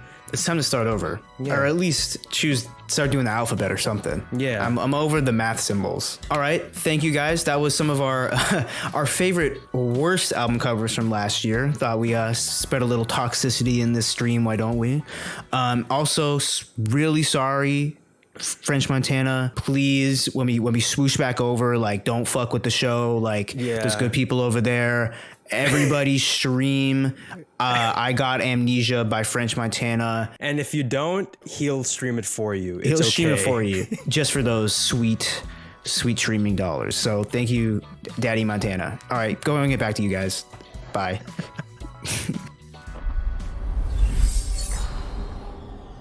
Good? We're good. French Montana hasn't overtaken the Our Thoughts Awards. I think we're okay. That was a close one. I really thought that he was about to hop in this chat and somehow start streaming his music. And if my ears would have started bleeding, it would have been messy, bro. We would have gotten a copyright strike. All right, good. Yeah, everything looks about right. Everything looks about where we placed it before we left. Yeah. All right. Yeah. Hope you guys enjoyed that little segment. Let us know if you guys have a another choice for worst album cover of the year or best album cover. What did you guys think were some of the notable album covers? So definitely let us know about that. But Matt, one thing about 2021, man, I think it was all of us trying to, make a comeback after 2020, lockdown, quarantine. We're all stuck in our homes. 2021 was a big year for us trying to, get our brand, get our image back together. Yes. And ladies and gentlemen, these artists right here that we're about to talk about were the best ones in terms of coming back after hiatus. Yes. This is the comeback artist of the year. Comeback artist. Yes, sir. Yeah. Definitely, it was interesting. This year showed us a lot of artists who haven't dropped anything coming back and dropping some music that we've been waiting like years, like at least 4+ years for some of these people. And because of that, this comeback artist of the year category is pretty stacked. A lot of incredible, hard-hitting artists. But to start off with the nominees of last year's comeback artist of the year, we have our girl, Adele, after somebody correct me on how many years it's been since her last project. I feel it's been a minute. Next up, we have Isaiah Rashad, again, with House is Burning. We hadn't had a project from him since 2016. Up next, we have Kanye West, after his quite a long hiatus from actually like his own album. And obviously he did his little EP run, but a proper Kanye album, it's been several years until now.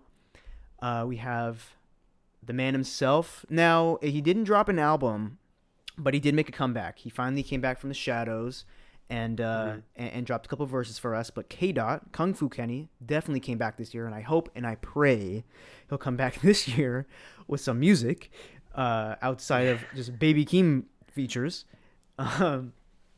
Another artist, definitely a treat to have seen come back, and honestly is like coming back in the rotation of just music in general, of people just giving him his flowers and always talking about how great of a person he is. But Andre 3000, 3-Stack, made a huge comeback last year, especially on Donda.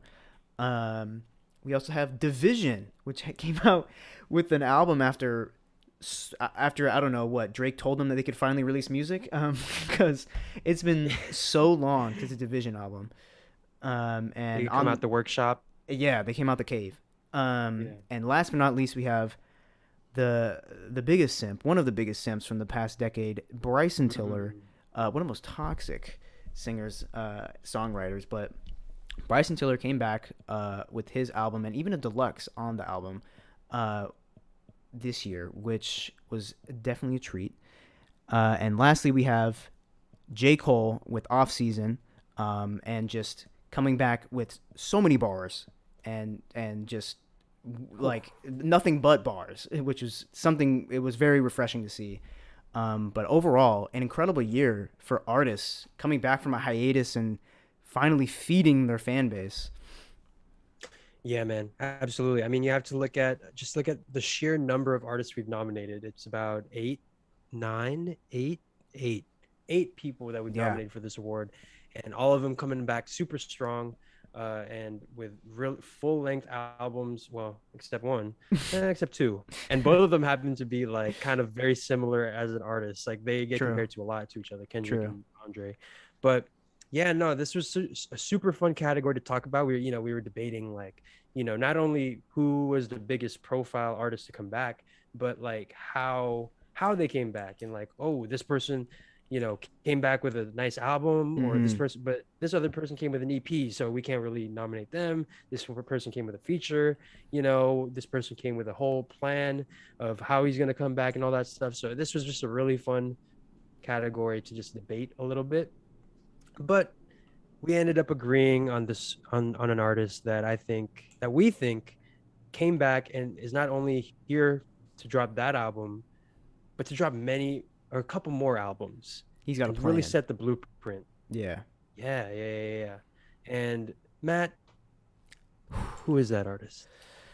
Now, like I said, I see your comments. This is a stacked category, and these are all great nominees. But as someone who we thought made the strongest comeback and has the strongest trajectory for the future of this comeback, has to go to, ladies and gentlemen, the man himself, Jermaine Cole, wins Comeback Artist of the Year. Let's go. Boom. There he Off is. season coming in strong.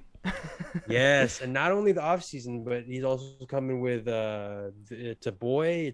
He's also coming with It's a Fall Off, and then Yeah. the retirement album, and then I'm sure he'll get a couple feature runs in there. He's- Dreamville. He's mapped you out know. the rest of his career already. Yeah. Yeah. At the however old he is, he's not that old. So Mhm. the fact that he's got this, retirement ending plan for himself is absolutely incredible, and let us know about it.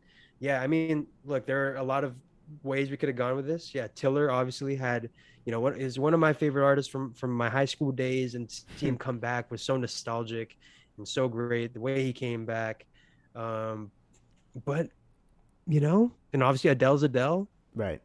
But J. Cole just really came in strong, and he lets you know that he's not just here for one album. He's here for a couple more. He's here to stay Yeah. for a while, for a Yeah. little bit, and then he's gone. Yeah. And I think what was the most telling about, or the thing that really kind of won him over the edge of being the winner of this category, was that he came back completely different. Like he didn't just come back and kind of do, what Bryson Tiller did, which kind of very similar, trap soul vibe, and riding on that nostalgia. J. Cole has been he's been working, he's been studying these up and coming rappers, he's been working on his own craft, and he came back so strong and hitting flows and sounds and sonically, like that stuff I hadn't even heard J. Cole ever do ever. And the fact that he can do that this far into his career, he's making music for a long time. The fact that he can be like, okay, let me sit down, let me reinvent myself. What is the rest of my career going to look like? And what does that mean for me as a rapper? And he has become such a rapper's rapper. I mean, I can say the same thing, I think Freddie Gibbs is kind of on that forefront right now, but J. Cole came back and basically reminded everybody like, yo, I still got it. So I think he definitely had the strongest comeback out of all these other artists, which came with an album and his 10-year plan basically of what he's going to do. Yeah, and not only did he come back with all that, he also came out with a documentary, like we Yeah. said before. A bunch of music videos, rapping on the radio show, really crazy. Yeah, he really came with a plan, really brought back that traditional hip hop feel, but with that new sound. Whatever is the sound now, he really adapted to it and gave his own spin on it, which we admire from any artist, and we're excited to see what he has to come next with the Fall Off, It's a Boy, all that stuff. Yes, so, yeah, sir. J. Cole, congrats to you. Thank you for coming back and bringing in this new wave of hip hop for 2021. So, Thank you, Jermaine Cole. thank you, Jermaine. All right, so this next category, we've been all lovey-dovey so far, but let's go back to hating on some artists, and specifically some albums. We're going to talk about the most disappointing albums of 2021 this time around. And let's just get into the nominees. Let's do it. Let's just no further ado, no further introduction. Nominees are Justice, Justin Bieber. Justice Beaver. Life of a Don. Yes, Justice Beaver. Life of a Don, Don Tolliver. Certified Lover Boy, Drake.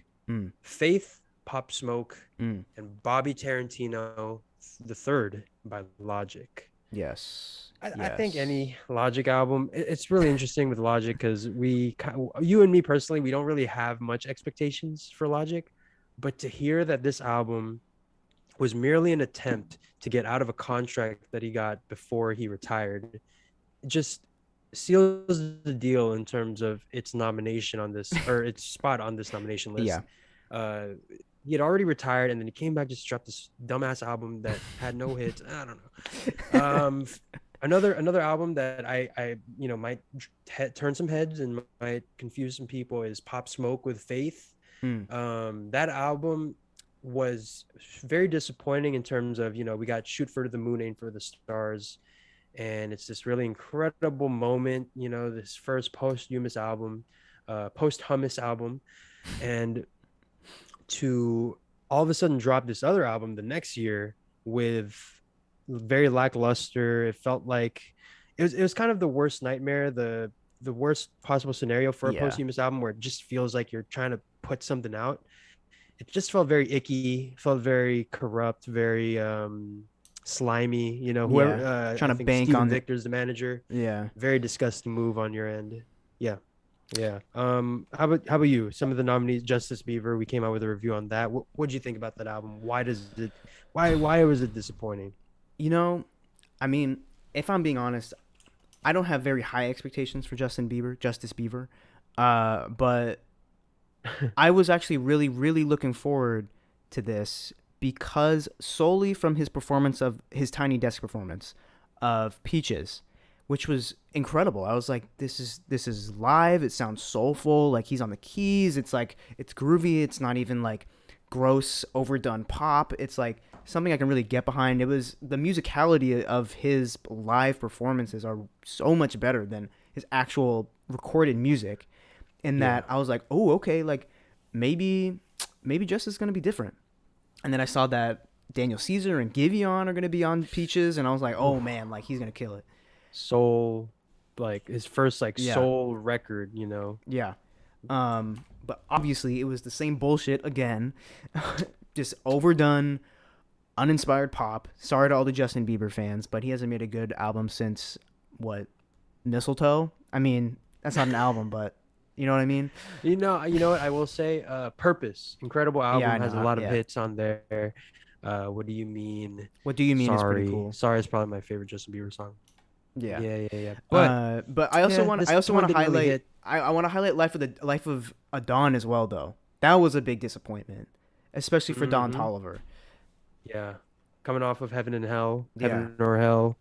I remember Heaven and Hell just because like it was. I remember people were saying it was like the waiting lobby room while we wait for after hours, and it really defined a moment for me. Mm-hmm. So for Life of a Dawn to just kind of come and go, like it never happened, was very disappointing. I hope that it wasn't that it was bad music or anything, or like really crashed down, or was a crazy flop. It was just so middling and so forgettable that it definitely deserved a spot on this list. Yeah, and I mean, of course, Certified Lover Boy. My God, did that have? It had such. I was so excited for that. I haven't been so excited for a Drake album in so long, and it was the first time I was. And I told you the night before it dropped, or the night that it dropped, I was listening to like Nothing Was the Same. If You're Reading This Is Too Late. I'm like, oh man, like Drake about to be on one again. And I swear oh my God. Let me say this about Certified Lover Boy. The reason why I was excited for it was because he put out that teaser, right? Of it's kind of him running through all his albums, and then it's him it's like a kid version of him, like kind of being taken by like some aliens that have like flowers, akin to the logo art that was kind of passed around about Certified Lover Boy. And it was like, wow, this is gonna be the accumulation, or the moment that every single Drake album has led up to. He's going to drop the R&B, Afrobeat, hip hop hybrid album that we know he has the potential to make, and it's going to be a certified classic.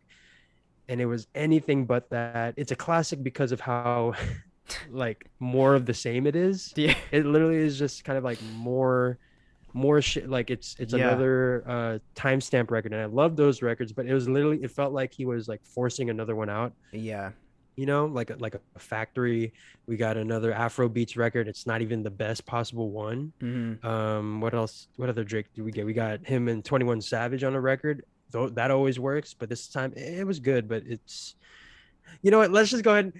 Certified Lover Boy won the most disappointing album. While we're ranting, he's already getting into it. This record was just disappointing in every sense of the word. Is there anything I missed so far about Certified Lover Boy? I will say, y'all, this is a disgruntled Drake fan, is what you're witnessing right now. I get Kanye's still out there playing hits. This got to be a joke. This got to be a joke. Yeah, this can't be real. I don't claim this. I don't claim this at all. I don't know what's going on with Drake. This got to be a joke. Kanye, he's just rubbing it in at this point. Yeah. Oh my god. My Damn, goodness. someone's watched that video up and down.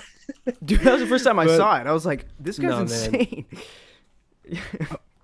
Yeah, very much unhinged. My God. But yeah, Certified Lover Boy definitely absolutely deserves Sorry, Drake. every single. Has he swept every single L award so far? No, Kendrick got Blue Ball Blue of the Ball. year. But hey, man, Nicki Minaj L of the year, and then most disappointing album. I mean, that kind of goes to show Yeah, the kind of bruh. year Drake's had musically. So Unfortunate. Sorry, Drake, but you have it. yeah, very disappointing. But let's move on to this next category, one that I personally love talking about because it's the unsung heroes of the music industry. But of course, I mean, at one point you become big enough, you become iconic in your own right. But this next category is producer of the year. If you don't know what a producer is, I mean, I can tell you, but it's basically the person who makes beats and makes everything about the song someone come who together. produces. Someone who produces. And there's a lot of dope producers that have been nominated, that have won this award over the years. But let's get into this year's nominee list for Best Producer of the Year. First off, we have Hit Boy for King's Disease 2. Hit Boy has been in the game for so long, and I think this is, I don't know if we've ever nominated him. Maybe we have, but it's just, I feel like he's behind so many of our favorite songs that we just had to, make sure we gave him his flowers. We have Oh yeah. the iconic rapper and producer duo Pierre Bourne for T-Lop, what is it, 3? And also, of course, his work on Whole Lotta Red, on a couple tracks on there. Pierre Bourne is probably one of the most, the producer that most up-and-coming producers try to copy in terms of, his, style and the sounds he always uses. Pierre Bourne is someone who's very influential. Definitely just look up Pierre Bourne type beats, look Yeah. up Playboy Cardi type beats. You're gonna find just a whole slew Millions them. of So, videos. yeah. Up next, we have the man himself, Mike Dean, for his work on Donda. I felt like we had to give him this nomination because Kanye tortured that man to death. He forced him to live in a box and underneath the Mercedes-Benz studio or arena. I don't even know if he ate for 2 months straight. Mike Dean goes through it when it comes to his producing. Yeah. Another one I love, one of my favorite producers, The Alchemist. My God, this guy is fucking incredible, and he had some insane collaboration albums from last year. He had one with Earl Sweatshirt from last year, and another one. He also helped Earl Sweatshirt on this year's album, Sick. But The Alchemist, incredible producer, has some of my favorite beats ever made.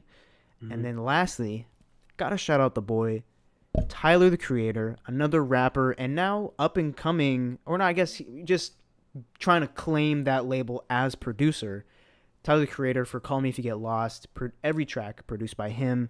Same thing with Igor, and I just love that he's kind of leading the rest of his career, making sure everybody knows I rapped on this album and I produced this album. So very Kanye, mentality, which I love. But no, this is a stacked list. I mean, all of these people are probably behind all of your favorite songs. Yeah. What do you think of this list? So stacked, man. Honestly, just goes to show how amazing last year was in terms of music, is that we have said that for pretty much every category. It's like, wow, what a crazy, literally it could go any way you'd want. Obviously, Call Me If You Get Lost. Matt just got done talking about it, but Tyler really showed out for that album. Almost, we were discussing it, almost to a detriment. It almost feels very self-indulgent and very, almost just a bit too far in terms of how much he's able to do. But when you think about just how many breakdowns, how many beat breakdowns, he takes you to the bridge a couple different times, and yeah, he just really showed out. That whole Call Me If You Get Lost, really one of a very intricate experience when you listen purely for the production. Yeah. Mike Dean, again, obviously, like Matt just said, he put his heart and soul and body on the line for Donda. The Alchemist, one of our faves, shows out every single album. And Pierre Bourne, Life of Pablo 5 or Life of Pierre 5 was like a really great album, really one of the sleeper albums, dare I say. And Hit Boy, yeah. I mean, look, there's so many different ways we could go through this. But Matt, But- what is our catchphrase again? But there can only be one. And it's kind of crazy that this person has not won this award in the entire history. I don't think he's even been nominated for Really? this category at all. No. Wow. No. That's an L on our part. But I know. we Yeah, have to sorry, say guys. the winner of this year's Producer of the Year is the man himself, Mr. Mike Dean, for his work on Donda. Give it up. Yes. All those blood, sweat, and tears was worth it. Congratulations, Mike Dean. This is a long overdue.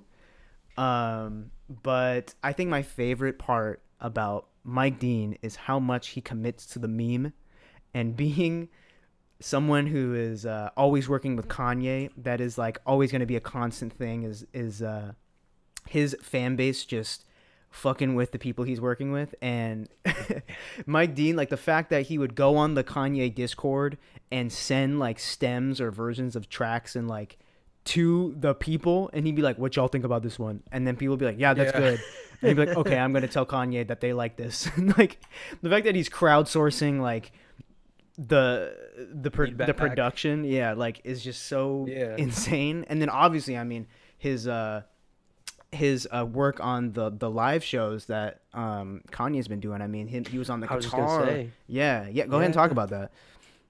Oh, I mean, yeah, just go look up Kanye performing Black Skinhead, Runaway, and what was the last song that Find Your Love? Yeah. Were this couple tracks where Mike Dean gave it a little extra pizzazz for the live performance, and man, it hit. Like I remember we were all watching in the living room and with the speakers up, and then when that electric guitar hits on Black Skinhead, it was like, damn, like it felt like the scene from Back to the Future where you got the speakers loud and it blasts him across the room. Like that's what it felt like. So no, Mike Dean showed his whole Mike Dussy out. I'm sorry. I've been holding that in for this whole category, and I finally. All right. Ladies and gentlemen, let's just go ahead and cut to the next segment. You guys will like this one. Matt, take it away. Yeah.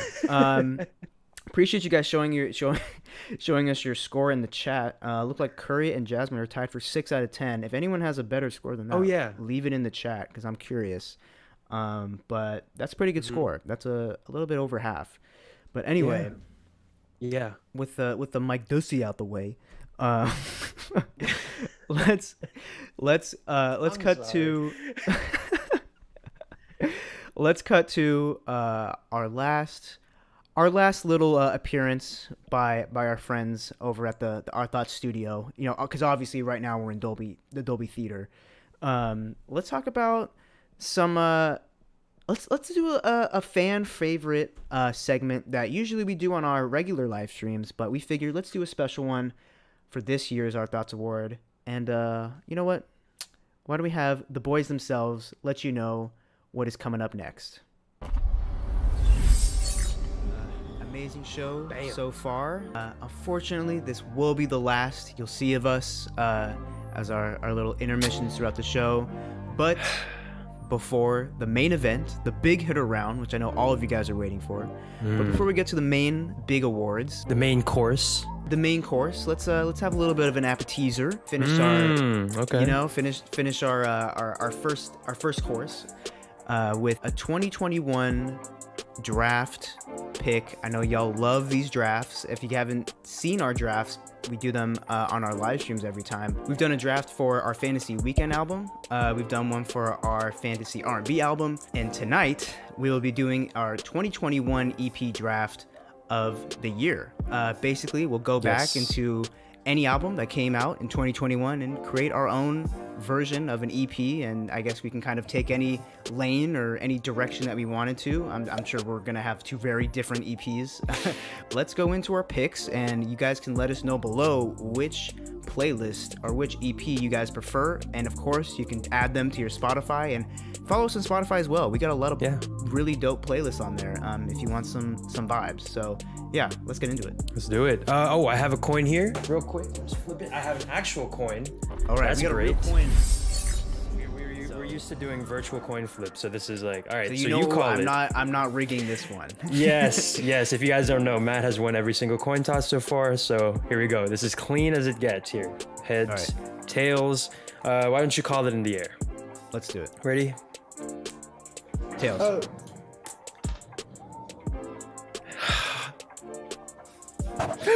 Oh, thank you, Jesus. I couldn't tell by your reaction. I know. Thank you, God. So, with my EP, I wanted to kind of capture more of like a moment that I think we've all had this past year or last year. We've all had our like little main character moments, you know, and when things are kind of looking bad with everything going on in the world, it's like, damn, the world's ending all over again. And that's actually the title of my EP, The World's Ending All Over Again. So, you know, to start off the album, to kick it off, I want to get some Brockhampton in there. Ladies and gentlemen, one of my favorite tracks of the year, Don't Shoot Up the Party, will be starting off this EP.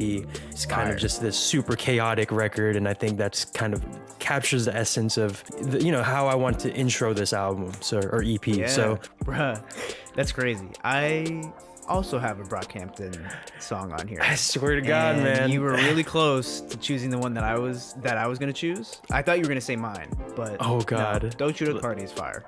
Yeah, absolutely. And now you got your back-to-backs. Let's see where you go with it.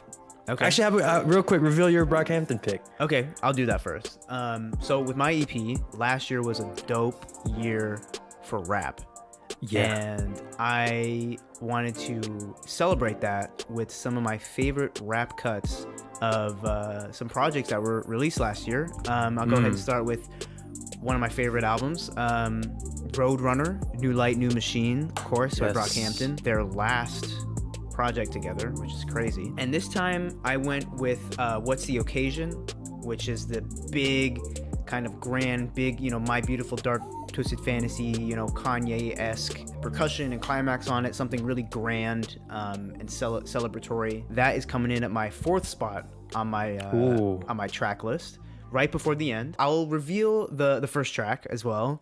Okay. I'm starting off with a track that I was obsessed with the week it came out, and the following weeks when the whole album came out. I'm starting with Interlude by J. Cole off the Off Season. This is fire. Yeah. One, because J. Cole did not get enough love for the Off Season that last year, I feel like. The bars he came with are crazy. And this song in general, like, it just hits hard. And I've after re-listening to it for making this EP, I'm like, damn, like, this song is so crazy. So I knew I had to start it off. And it's actually the title of my album is called Interlude. So that's the first track. For my next couple picks, I want to go with, I'll just kind of go in order, I guess. My second pick, leading off from Don't Shoot Up the Party, I want some Baby Keem in there. And what's amazing is that there are literally so many different directions I can go with a Baby Keem pick. Obviously there's the Family Ties, there's Range Brothers. Yes, of course, that record, incredible.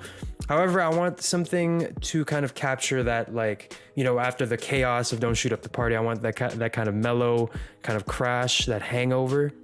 And I feel like the song 16 really captures that. And also it kind of, when you listen to it back to back, coming right off of Don't Shoot Up the Party, like the instrumentation's similar. So I feel like it kind of blends in seamlessly a little bit. So yeah, Baby Keem 16 with my second pick at the second track.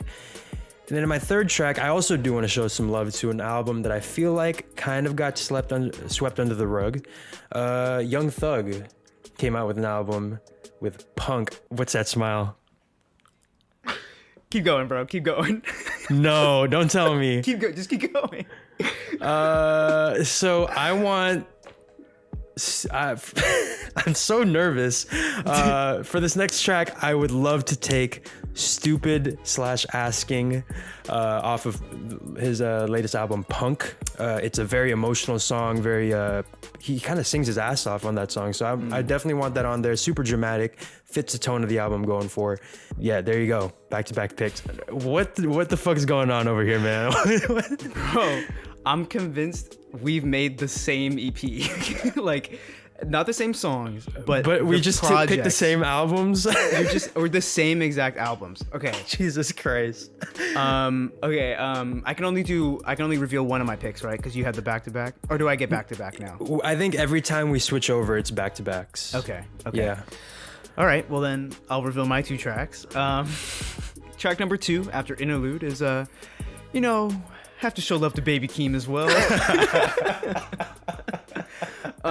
This time, I am coming off a pretty hype track, but I want to kind of stay on the hype train. And I'm going with Boo Man off the Melodic Blue, which I feel like is a slept-on track of that whole album. Oh yeah. I love the bars in that track where he's like, I'm feeling sexy and blessed. Like all of that. The instrumental's hard. Kind of fits similar to how you said from Roadrunner or from Don't Shoot Up the Party to 16. The instrumental is very similar. You can see why we started a podcast together. You can just the chemistry is always on point, man. I swear. Oh my gosh. To our detriment sometimes. Yeah, seriously. What's funny is you literally started off, we're gonna have 2 completely different albums. Somehow we're gonna end up with the same fucking album. I swear to God, yeah. Honestly, you should at the end here, you should just combine our 2 albums and that's our the Our Thoughts 2021 album. Our favorite rap album or something. Anyway, my pick, pick, something like that. Also from Young Thug, also from Punk, because I felt like you said, slept on project. Also, the album art, some of his best album art, I think it's super dope. It's like those paintings that are like illusions and stuff like that. Super cool. But my pick, I wanted to get some features on there. So I chose Bubbly with Drake and Travis Scott. Yes. Right after Boo Man, it transitions super hard because Boo Man is kind of like, Interlude. We start with J. Cole and it's kind of the J. Cole type beats. It's like, I don't want to say like boom bap, but just like his more traditional beats that it's just purely for bars. True hip hop. Yeah. Yeah, just stripped back hip hop. And then I have Baby Keem with Boo Man. That kind of is a playful take on it. And then from there we get to like the classic Young Thug trap beat with Drake and Travis Scott, which then leads into my Brockhampton track that I mentioned, What's the Occasion. And I feel like we're gonna have the same exact pick for our last track. I don't think so. I think mine is like, from this point on, my album kind of goes pure R&B, and I think you mentioned yours is rap, so I guess this is where our paths kind of diverge here. Let's hope. It was fun while it lasted. We'll see. I swear to God, if you end up picking the same album as me. All right, so this next record, coming off of Stupid Asking, it's this emotional kind of pouring of his heart, at this point. I want kind of like a song to be like, yo, like, damn, like I'm actually like pretty fly. Like I'm not, like I feel pretty good. And I want to go with one of the modern kings of R&B, of real soul, someone I got put onto last year, Kenyon Dixon. I want to off his new album, off his new old album, I believe Expectations.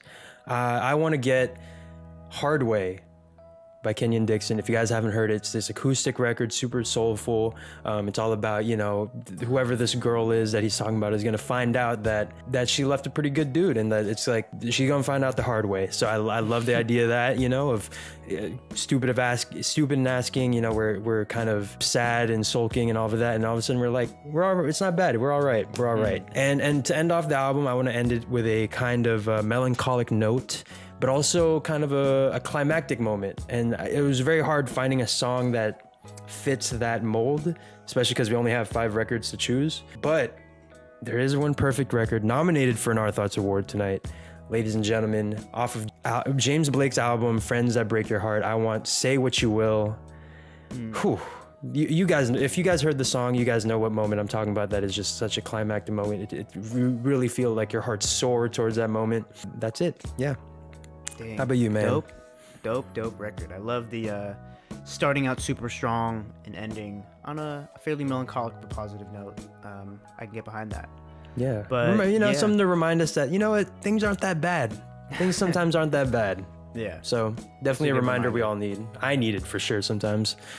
Yeah. But yeah, I guess with my track, I wanted to end on this kind of crescendo, this really awesome, epic, just world building moment coming off of What's the Occasion, which is this huge, just like outpour of emotion, and ending on just a vibe and something that is will let you. Sounds awfully familiar. Yeah, so lets you. I want you to kind of be levitating towards the end of this. So Okay. my last track is off of Donda, and it is, of course, with our boy The Weeknd, Hurricane, featuring Lil Baby in The Weeknd. Hey. Send us off on my last track of my E EP. Wow, there you go. The Weeknd performing later tonight. The amazing record again, dude. I feel like we should just put your album to start us off, and then going into mine. I think that's like the perfect kind of 2021 album. I think we should just do that instead of pitting. You know what? Yeah, in honor of 2021, it was a year of unity. Yes, Instead of okay. pitting against each other, we're gonna put our albums together. And create the 2021 Our Thoughts album of the year. I think that's what we're gonna do. Sure. I like that. Yeah. Is there anything else you want to say real quick about your EP before we send it off to the boys one last time? No, I think just be ready for a good time. Ready for some bars. I feel like I was simping for just too long last year, and it's time. Yeah. Time to just get lit. So come into our 2021 album with that expectation. Let's do it. Yeah. On my end, prepare to simp. Prepare to get lit, and then simp, and then get reminded that maybe things aren't that bad. So let me go back to being not sad. So there you go, guys. It's a simp and pimp. That's what you call it. A simp and. Ladies and gentlemen, our Thoughts 2021 album, Simp and Pimp, coming to your live chat right now. Someone should have posted it by now. And enjoy. Have fun. And have fun for the rest of the night. Cesco, Matt, take it away, please. Yes. Take it away. Yes, sir. And we are back. Damn, ladies and gentlemen. There we go. It's another one of those drafts, man. Let us know. I think it was absolutely appropriate that for the 2021, EP draft that we just mend the bridges, stop comparing you versus me.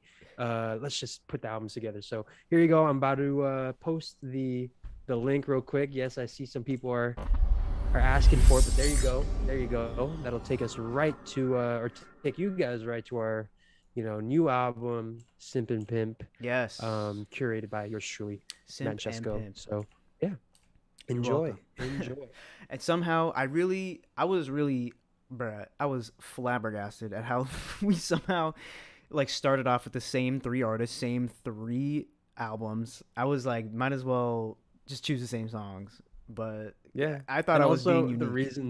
the reasons we picked them too were exactly the same. yeah. Oh, it sounds great, and the transitions are so amazing. We're like, oh, this is a sleeper album. Like, oh god. Yeah, that again, like that dickhead on the left said, sometimes our chemistry is just too unbearable sometimes. It's cringe, bro. It's cringe. Also, if someone better keep a tally of every time you see my cat walking in the background, because a super cut of it is that Tia or Tamara right now behind you? Do you even know?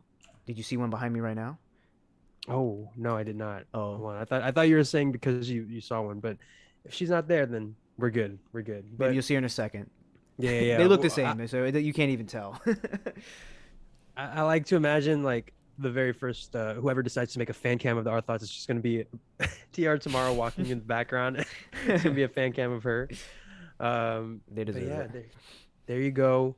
The very last thank you to alternate Matt and Cesco, or let's just say in that universe, Cesco is Matt and Matt and Cesco. So thank you, Matt and Cesco, for thank you. I don't know, that was a weird. Yeah, thank you. Anyways, we're in our final run here, ladies and gentlemen. Last few categories until our insane live performance still happening later tonight after these last few categories. Yeah, wow, guys. Wow. This has been a great night, I think. I just want to say that before we get into the big hitters.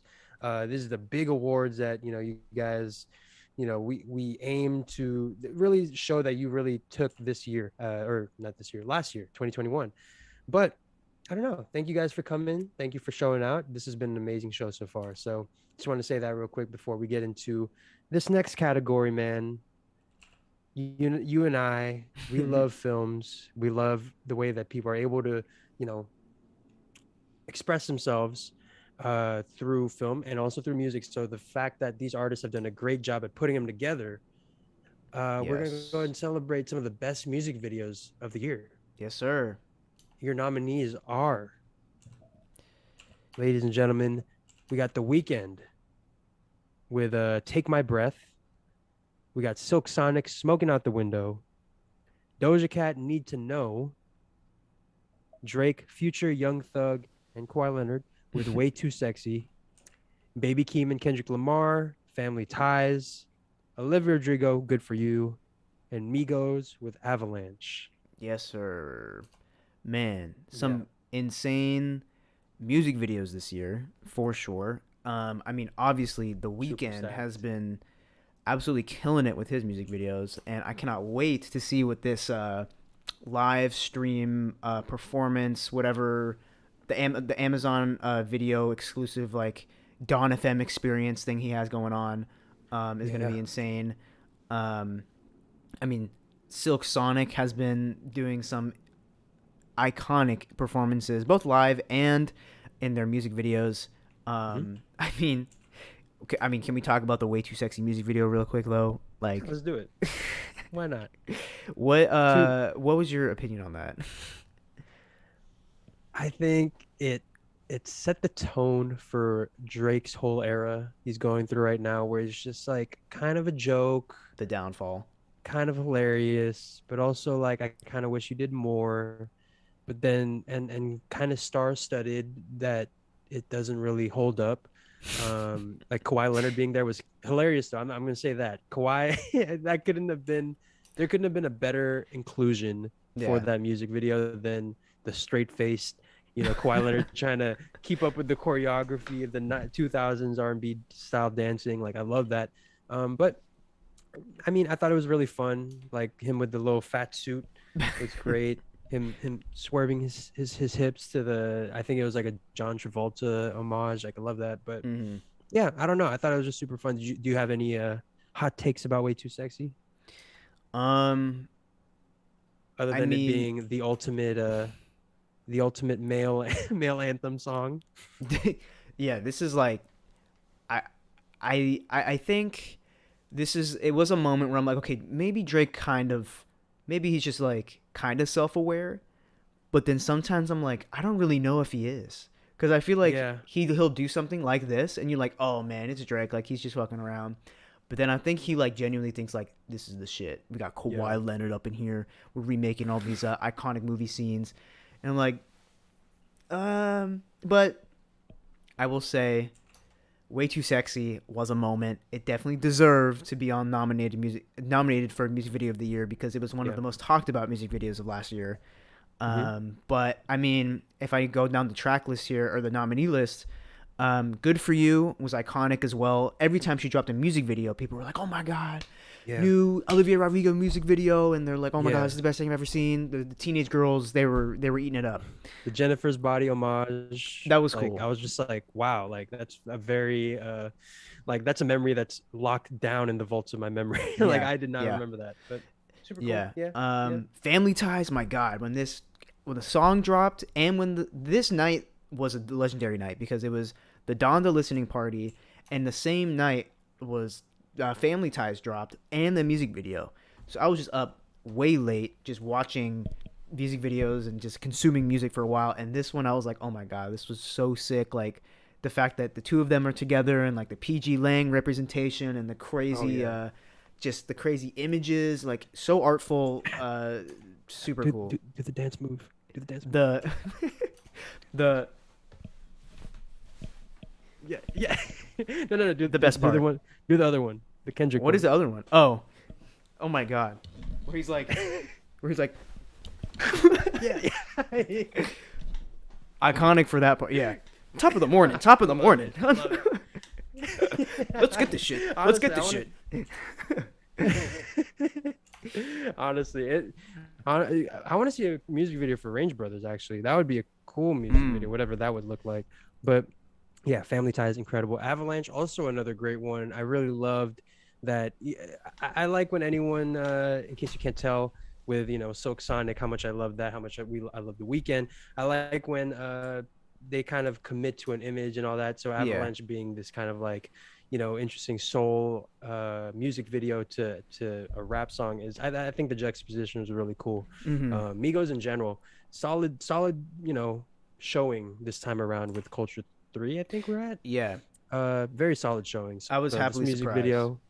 Yeah, pleasantly surprised with Migos. Yeah.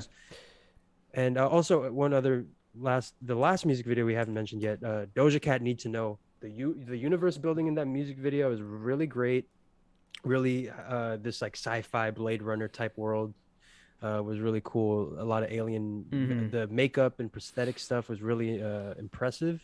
And yeah, Doja Cat always brings it in her performances, whether it be music videos, live, all that stuff. So yeah. But music video of the year, man.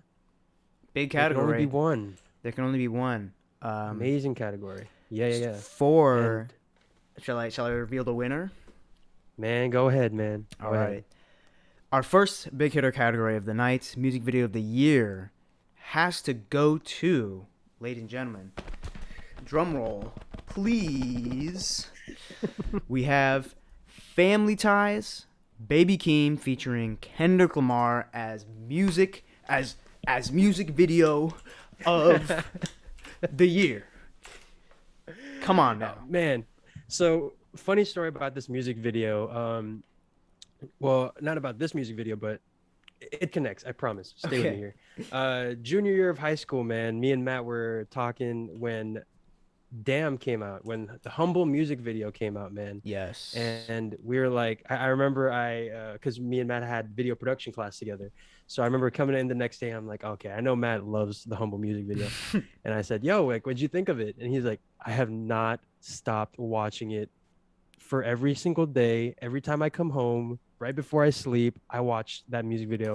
Incredible. This is true. And fast forward, and somehow Kendrick and PG Lang and Baby Keem and I think Dave Myers directed this music video.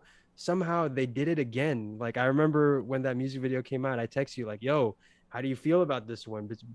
Between Humble, between this music video, he said, this one somehow beats it. Like, I didn't know how that was possible. So, and I agree 100%. Like, this music video, whether it be the way it starts off with the clips kind of being stacked up on each other very intricately, but also kind of casually. You got the whole this bit with Baby Keem kind of jumping into the album cover, like a Who Frames Roger Rabbit type deal. Right. You got Kendrick coming in. Like, they really play up the return of Kendrick, where Keem pulls up to the screen of Kendrick. Like, really amazing moment. I love the part where they're driving backwards in the car, or like they're going in reverse and they're like doing drive-bys in the car, like just crazy images. Oh my God, so much to love about that music video. I keep saying album just because it felt like a project, that music video alone. Like, I wanted, it said, it divided everything up to scenes. I want more scenes from that story or that kind of concept. I don't know, like a short form something. It was just more than a music video. So I think it definitely deserves music video of the year. Yeah, absolutely. One of the most iconic moments of the year for sure. Yes. But speaking of iconic moments of the year. Oh my God, this is it, guys. Ladies and gentlemen, we've arrived. We've arrived at the big hitters, the main event. We have the most controversial category, always, every year. Album of the year for 2021. There were some incredible albums that were released. There were some flops, but we got some amazing music this past year for sure. And this category is for sure stacked. But let's get into the nominees. Yep. Coming in at our first nominee from Album of the Year, we have Friends That Break Your Heart by James Blake. Sometimes I Might Be Introvert by Little Sims. Call Me If You Get Lost by Tyler, the Creator. Sour by Olivia Rodrigo. Shout out, Pinoy. Donda by Kanye West. Yeah. Babuhay. Neptune by Gallant. An Evening with Silk Sonic by Silk Sonic. The Off Season, J. Cole. And of course, the tradition, every year we must nominate this album for this category. We have Division and now Equal Sign by Ed Sheeran himself. The king, the Our Thoughts King. As we said before, these are really the Ed Sheeran awards. Like, even though I'm gonna say it straight up, even though we do not give him the award for this category, just know that he gets an award every single year just for being Ed Sheeran. So thank you, Ed Sheeran, for blessing us with your presence. We appreciate you. The bad habits do in fact lead to you. But yeah, so I do in fact get lost in the shape of you. Yes, of course. Like we say for every category, honestly, stacked category. Every it is single nomination could potentially win this award. You know, you talk about Friends That Break Your Heart. James Blake gave me a feeling that I haven't felt since Blonde by Frank Ocean. Super intimate, very, the album, the lyrics are very tell a lot, and they take a new perspective on a lot of things. Like I said with Say What You Will, it's about him being okay with not, being the top at everything. Like, it's okay with being the sunflower, I believe is the lyric. So I love that. Lil Sims, Sometimes I Might Be Introvert, is one of the best cinematic hip hop albums we've gotten this past year. Oh yeah. Really paints that picture. Feels like Rocky at some points. Like, I love the feel that this album gives. Call Me If You Get Lost, Tyler, the Creator, my personal favorite album of the year. So intricately done, so many different little superstar moments that only happen once in the album that you have to go back and listen to. Love it. And obviously, like I said before, my Filipina queen, Olivia Rodrigo. This was definitely one of the albums that carried us into through 2021. Really great album. Thank you, salamat, Olivia Rodrigo, for everything you've done.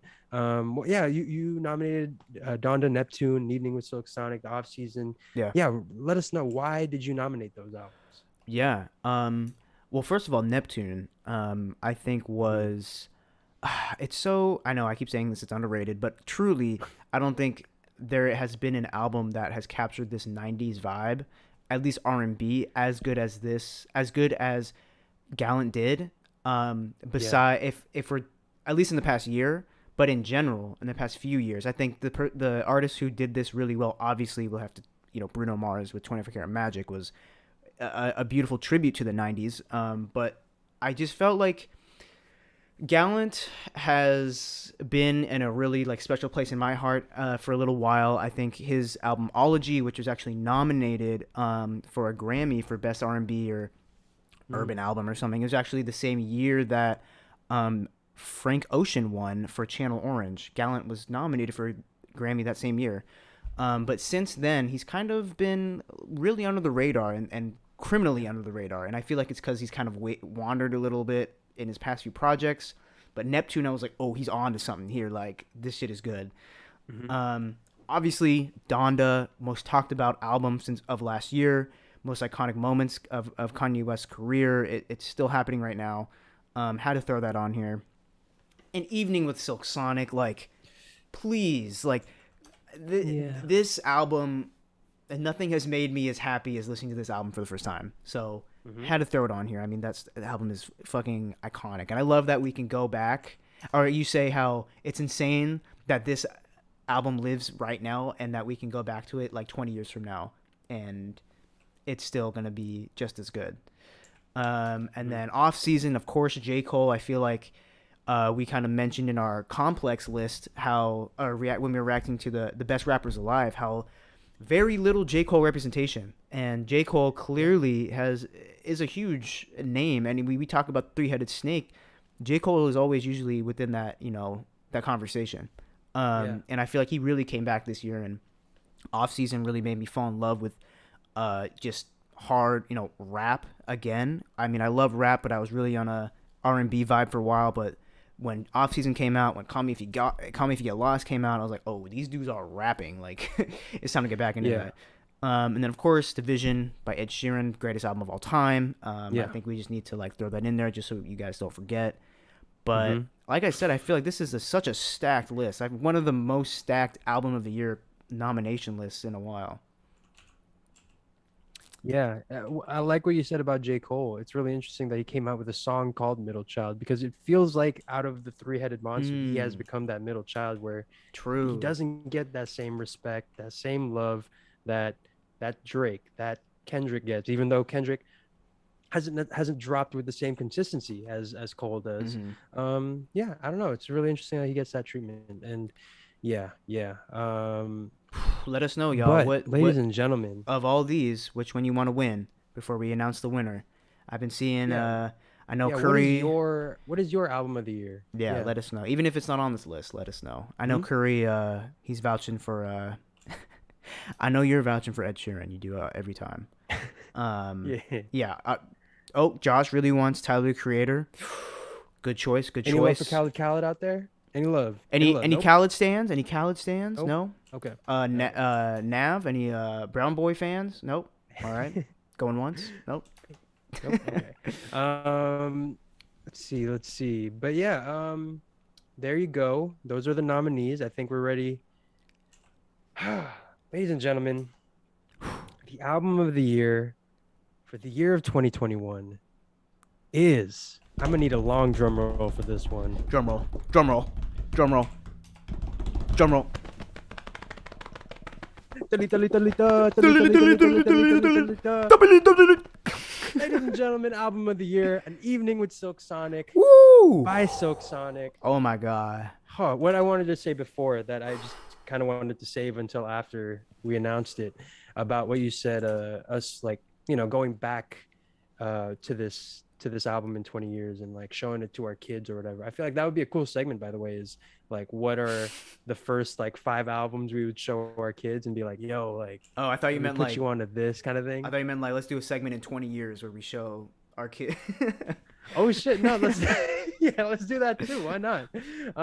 Yeah, you guys have to wait 20 years for us to revisit Silk Sonic. Oh god damn. Imagine like the payoff for that, a 20-minute wait for this dumbass segment where we just put our kid up. Hey, you know what? I would show you Silk Sonic. Yeah. They're like, okay. But yeah, just so unimpressive. Jesus.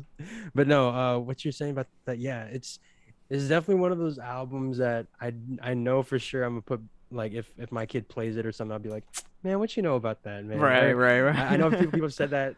A tweet I've read about this album is like, if like an older, like their grandparent plays this and like the kid is like, yo, what do you know about that? It's just like one of those albums that feels like it's very communal. It's exactly what I wanted to hear for 2021, a year where it feels like we're all trying to bounce back from 2020 to hear this, and it's just pure bliss. And the moments in this album, I want to hear about some of your, actually, yeah, Matt, go off a little bit about some of your favorite moments from this album, what stuck out to you, maybe your first reactions to some of the moments, all that stuff. Oh my gosh. I'm still so obsessed with this album. The night it came out, I wanted to listen to the album properly. I know that I listened to it in order, even though I've heard the first 2 tracks for a year by the time this album came out. I was like, yeah, whatever, we'll start with the Silk Sonic intro, and then we'll get into Leave the Door Open. I'm like, okay, what's going to be the first real new song? And when Fly Is Me hit that bass line, that, boom, boom, boom, boom, I was like, oh, shit. I was like, oh, my God. Like, this is crazy. And, like, it proceeded to be, the best song, my favorite song on the album, because the first time I listened to it, I was like, holy shit, like, this is it. Like, this is, like, they're really doing it. Because, we heard Skate at this point. We heard Smoking Out the Window, and I'm like, oh man, like how can it get better than this? And somehow, heard it billions of times. yeah, Billions literally of times, might I add. billions of times, billions of times. But Fly As Me hits every time, and the fact that I can get a shred of that satisfaction from listening to this album for the first time every time that I listen to this song, I'm like, god damn, you guys made a fucking classic. And like, oh my god, something like I will play this album in the car by myself driving. No reason, I just start crying. I'm like, it's not, it's a happy album, you know. But I'm literally in tears because it's just so good. Yeah, it's just one of those albums that touches your soul in a way that music rarely does nowadays. You know, nowadays it's very microwave. You know, let's get the streams. Yeah. 19 plus songs. Let's get this artist. Let's get the Drake feature. Let's get the radio single. But this song, every single song feels like it could be on the radio just because of the quality of it. It's not even because they're trying to make something that appeals to a lot of people. It's very much its own thing. It feels like an artistic vision, but yet it's so appealing to the casual ear. You know, like one of my favorite video series is series. How do you say plural of series? Cerizes. Chorizo. I love chorizo. It is that professional musicians listen to like Silk Sonic. Like the way they react to it and are able to articulate and analyze it is so, it makes you want to fall in love with music if you don't already. You know, like the little details, the way they're able to reference Motown, 70s stuff, 80s stuff. Ooh, yeah. It's incredible. It's it awesome. feels like the culmination of both Bruno Mars and Anderson .Paak's careers. So, which is crazy because that was one thing I was worried about. I was like, how are they going to do this? Is it going to be an instance where, maybe this is more of Bruno's project, this is more of Anderson? You know, I didn't know if they were going to be able to balance, but they definitely did. I saw, Jasmine, your comment. I know, I wish this album was longer too. It could have used like 2 more tracks before it ended. But you know, I'm glad we got what we got, and Love's Train came out, so I'm just considering that part of it anyway. Which is great. But man, like this album got me got me inspired to do a deep dive on funk music. And since then, I have found a new relationship, which is music in general, because funk music is at the core of all of the music we listen to today. Like literally, like all the R&B, all the rap, all the bass. So many. I mean, if you want to talk just about samples, like I can. Oh my god! I can go into an playlist of funk tracks, and I'm like, oh, I know a song that sampled this. They sampled this. They sampled this. So like, it's undeniable that funk is, in my opinion, one of the greatest genres that like music has ever pioneered. And since then we've gotten, and the fact that we've come full circle, now we can have Silk Sonic, I'm like, bro, this is something that will live beyond me. So as you can tell, I love this album and I can't wait to see them live. As you can tell, it's pretty good. It's pretty mid. Young Boy better. Young Boy is better. Yeah. Ratio. Yep. L. NBA Young Boy better. And Ed Sheeran. I'd love to see an Ed Sheeran Young Boy collab. What would that look like? You know, I don't want to see that actually. Too much greatness on one track. Yeah, understandable. I think it would just kill the billboards. Yeah. I'd love to see that. That would be the new Silk Sonic. That would be. I don't even. God damn. That would be the new Silk Sonic. Just those two people next to each other would just be the funniest thing ever. Just them standing next to each other is incredible. But yeah, there you go. An Evening with Silk Sonic, album of the year. As you can tell by the tangent we went on, we just love this album so much. So thank you, Bruno Mars. Thank you, Anderson .Paak, for creating this album. Thank you. But we got one more award that we get to pick the winner of. Is the Artist of the Year award. As I said last year, winning the Artist of the Year award means that you like took over 2021. You are, when we talk about 2021, we have to talk about you guys as the soul, like you carried the music industry on your back. And I don't even know. Let's just get into it, man. The nominees for Artist of the Year. 2021 are Tyler the Creator, Kanye West, Silk Sonic, The Weeknd, Taylor Swift, Doja Cat, and Olivia Rodrigo. And Ed Sheeran. And Ed Sheeran. Sorry. Do Yeah. not execute me. Hey, Do not give me the death sentence. I promise. French- That was a no. French Montana's about to come in here and blow your head off. I don't know why I Bro, think do he not would say that. vouch for him. Mike, yeah, French Montana, Ed Sheeran, NBA YoungBoy. Get that trio on. Talk about on three-headed wax. snake. Yeah, that should be the name of it: three-headed goats or three-headed snakes. That'd be Banger. sick. But yeah, I swear to God, my camera's about to like just short out and say like French Montana. Like That's it. I don't even know. French Very Montana. worried right now. But yeah, like the bat signal or something. But yeah, let's talk a little bit about some of these artists before we get into the winners. So, Taylor Swift, obviously, dropping like this. I really like this concept that she did. Is she dropped like a new revised version of some of these songs that we've heard of that we love. Yeah. The what is it? Red Taylor's version, Mhm. really great. Also, she also dropped a couple additional project or just like an additional project with there was, like, Evermore? Fearless, Evermore, something like that. She One of dropped a those lot of albums. music. A lot of music, man. She's been really working, and obviously gave us one of the most a really great moment in music with when she had that music video with that was definitely Oh, a yeah. diss towards Jake Gyllenhaal. Yes. I have anytime I watch a movie with Jake Gyllenhaal, like with when No Way Home came out and then they showed Jake Gyllenhaal, or when they showed his trailer for that Michael Bay movie that's coming out, Ambulance or whatever. Like I just in my head, or I scream to my sister, like, "Where's the sweater? Or where's the scarf?" just imagining like a grown man being mad about Jake Gyllenhaal taking Taylor Swift's scarf. I Oh don't my know. gosh. No, No, yeah. I want one more thing about Taylor. I think Yeah. the whole Taylor's version thing was honestly her like Frank Ocean Endless moment, because if you guys don't know, Endless, Frank Ocean's album that never really came onto the streaming platforms, he made that just to get out of his contract with Def Jam so he could become an independent artist. And basically, in a similar vein, Taylor could not get a hold of her masters because of some, the major labels. They just are the worst. So she's like, fuck it, I'm going to just make them again. And, like, the fact that you can do that is nuts. So definitely Artist of the Year contender just because of that.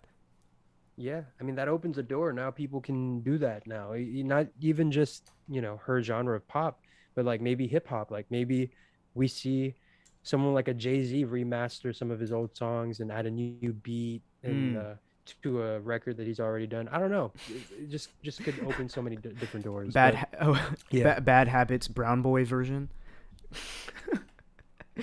Hey, we might need to strike that from the record so that way we can get on that idea. Okay, we need to present that to Nev. Hold Anyways, on, right now. Let's talk about some of these other artists. Olivia Rodrigo, we've already kind of nailed the point home about her. She is absolutely taking a big chunk of 2021 for sure, and looks like she's going to be doing that for many more years. Doja Cat, again, amazing performer, one of the best we've seen and one of the best today. Talk a little bit about Tyler the Creator, like the year he's had. No, Tyler has definitely taken over a good chunk of 2021. Call Me If You Get Lost was definitely a moment, and also just him as an artist as well. I mean, this year he had an incredible release of his new album. He released a new luxury, brand, Golf LaFleur or whatever it was. He's been killing it this year, and I feel like Tyler, in his interview with Hot 97, he said, the fact that I'm doing these bars and that I can rap this way on Call Me If You Get Lost is because he like legitimately can start rapping about his Bentley, about his boat, about the places he's been in the world. He's like, I'm at a point where I can actually start talking about that. So Tyler is at a peak in his career for sure, and it's kind of insane to see how high he's been soaring, especially with the success from Call Me If You Get Lost. With a lot of people said they think it's his best album. So huge props to him. Another artist, I mean, obviously we just talked about Silk Sonic. They redefined music again and created one of the best duos in a long time, and honestly just like really like made me happy like for the first time because I'm like, there are all these, Donda is kind of dark, The Weeknd, it's pretty dark, and it's kind of all I listen to. But I was like, man, Silk Sonic, I was like, after listening to that, I'm like, you know what, things are gonna be all right. And I'm still obsessed over it. You know what, maybe there is something worth living for. Like, Yeah, maybe it's not all bad. yeah. Just play Alexa, play Fly As Me. How about did we talk about Kanye West already and the year he's had? Yeah, I mean, Kanye, if you want to talk about someone who dominated a year, Kanye is still, we're still feeling the effects of it today. For The better or for Donda worse. effect. Yeah, the Donda effect. But yeah, no, I mean, all of these artists had such a monumental moment the past year. But I think there's one artist who definitely stands above the rest, and I think you know how we feel about them in terms of creating something special in music, in history. Cesco, can you tell the people who? Oh, sorry, were you asleep for a second? Yeah, man, that wine is hitting. Can you tell the people who is our artist of the year of our lifetime? Oh, ladies and gentlemen, No pressure. the artist of the year is actually two artists. Ladies and gentlemen, Silk Sonic, come on down, get your award. You are the Our Thoughts Award. Yeah. Come on Thank down. You. Come on in. Come on down. Bruno, you got Anderson .Paak, right? Yeah, Bruno, Andy, come on let's get this cracking, bro. Okay, all right. I guess they didn't show up for some reason. Hopefully, they'll come through at some point, like for a stream or something. But yeah, Silk Sonic, man. Dude, you guys don't need to hear us talk about Silk Sonic again for another like 20 minutes. Like, you're good. I'm sure you're fine. You could do without that. But just know, they really did, in terms of, if we're talking about music and the quality of music, these people right here, they did something that I don't think we'll ever see, and to this effect ever. Yeah. Like, for a while. Yeah. For a while. Like the way they took 2021 by storm. Like, people were legitimately mad at them for not dropping the album, just constantly singing "Leave the Door Open." They had us in a chokehold, and man, oh man, all year, and then they rewarded us with the album, and it was everything we wanted and more. So Definitely. Silk Sonic, we're back talking to about back to back. we're ruling this year so far. So yeah, absolutely, artist of the year, Silk Sonic. And Matt, we got one more category. Yes. Why don't you tell the people what we got in store for them? For sure. Also, quick, I'm curious. Go ahead and put your final score down in the chat below. I see people already doing that. Thank you, Curry. 7 out of 12. That's pretty good. Yeah, solid. Yeah, that's pretty solid. That's more than half. 50 math. Not a passing grade, but hey, that's a good amount. But yeah, go ahead, leave your score. But we have our final category of the night, ladies and gentlemen. We've made it to a category that we didn't vote on, but in fact, y'all voted on. That is the People's Choice Record of the Year.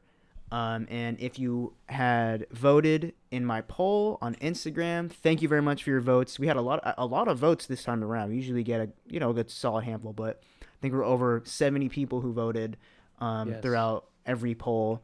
But I want to go through the results, and then we're gonna react live right now to see who you guys voted as the best record of last year. Shall we? Here we go. Let's do it, man. Let's do it. I'm excited. All right, let me swoosh over really quick. Wow, Jasmine 8 for 12. Wow. Ooh, that might be the highest score. Oh, D Mind coming in and dunking on Jasmine real quick. 10 out of 12. Oh shit. Oops, my bad, wow. y'all. Sorry, Jasmine. That was wow. I wonder if there's anyone who could possibly beat that. Yeah. Any 11s out there? And don't lie. Come on, scouts honor here. Let me hold on. Sorry, But y'all. There we go. Okay. Let's go over to my Instagram, y'all. Okay. Go So ahead. Matt we Mags. have yes. Plug the Yeah, go ahead and plug follow the me over gram. there. All right, y'all. So we have the Our Thoughts Awards 2021 Record of the Year. Thank you again if you voted. But we started out. Let's go Bam. round one. Hold on. Let me make sure y'all are seeing this. All right, round one. We had pretty good lineup, I'd say. With Driver's License versus Take My Breath. Take My Breath easily clearing out. Sorry, Olivia. Definitely Yeah. won that one. 71% to 29%. Yeah, can't win them all, you know. Okay. Next up, we have. Oh yes, this one I love that we put these two together because it's two duos. duos. Yeah, the Yeah, duos love going it. against each other, which was pretty cool. Okay, so we had Leave the Door Open versus Kiss Me More. Leave the Door Open, of course, sweeping 74% to 26%. Wow. Let's see. Next up, we had Kali Uchis versus Kanye, with Hurricane versus Telepatia. Hurricane won by a pretty close margin, though. Wow, I'm obviously no shade towards Telepatia, but I'm surprised that this was as close as it was. Mhm. Really surprising. But I like it. I like these dog races, these close neck and neck stuff. So cool. Hurricane definitely worthy of the win. Up next, okay. So after, and the last one was Lil Nas X versus Billie Eilish with Montero and Happier Than Ever. Montero is definitely Another close one. a moment. Yeah, this is pretty. This is a pretty close call too. This one, I remember the lead going back and forth like pretty much the whole time, and then at the end, it kind of won out that Montero beat Happier Than Ever. Pretty surprising. Yeah, it was literally 50-50 at one point. So Yeah. cool. Yeah, Montero definitely deserves it.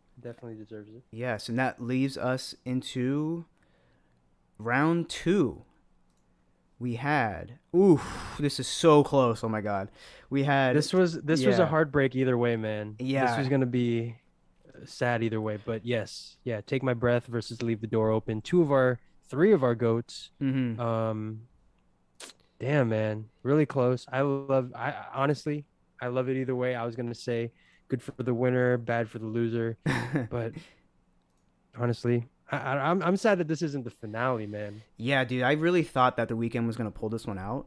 Yeah. Just cuz I mean, this was probably the toughest call right here. I mean, there were so many times it was 50-50, 49-51, and then it was 50-50 again. Like, till the last second, I was like, I got to call it. And thankfully, it beat out just by, like, I think, like 3 or 4 votes. Like, it was super close.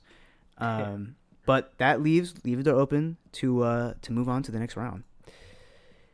All right.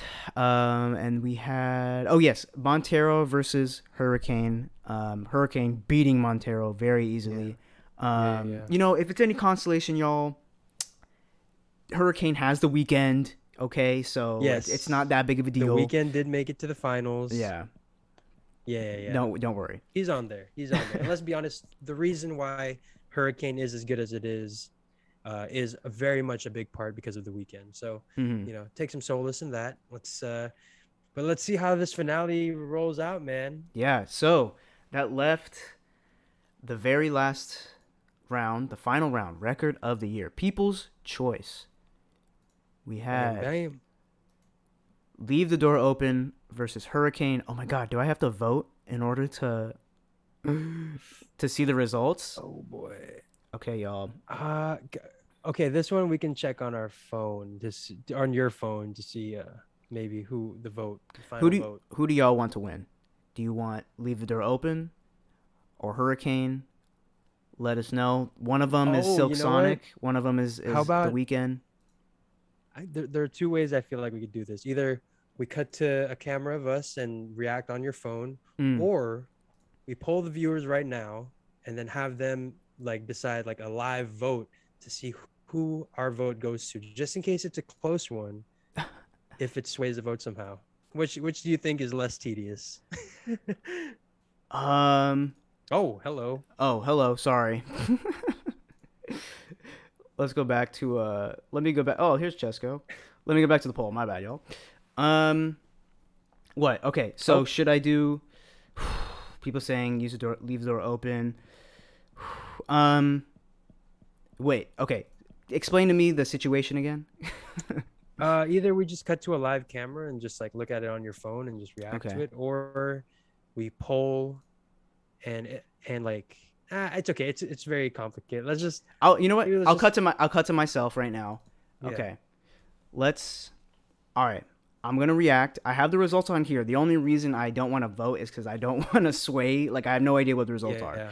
are. So for now, I'm going to go to my Instagram. Someone said, "What's my Instagram?" It's at Matt Mags with 2 T's, 2 Z's if you want to vote, but it's a little too late. But if you want to see the results yourself. But all right, here we go. I have it up here, y'all, with final round record of the year live reaction. Here we go. And the winner for this year's record of the year is Leave the Door Open. Boom. I don't know if you can see that. Hold on, let me Wow. focus. Oh, come on, camera. There we go. It's you can't see it, but it's 60% to 40%. So kind of it's a pretty big margin. But 21 votes for Leave the damn. Door Open, 15 votes for Hurricane. Damn. What do we think of that, y'all? Okay, so sorry, D-Mine, man. I know you're really excited about potentially the weekend winning something, but hey, man, we're all there.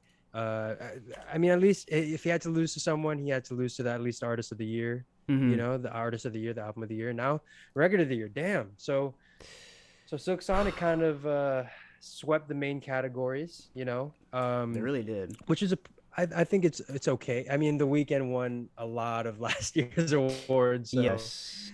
you know, he's not exactly you know, fiending for these awards, but Yeah. no.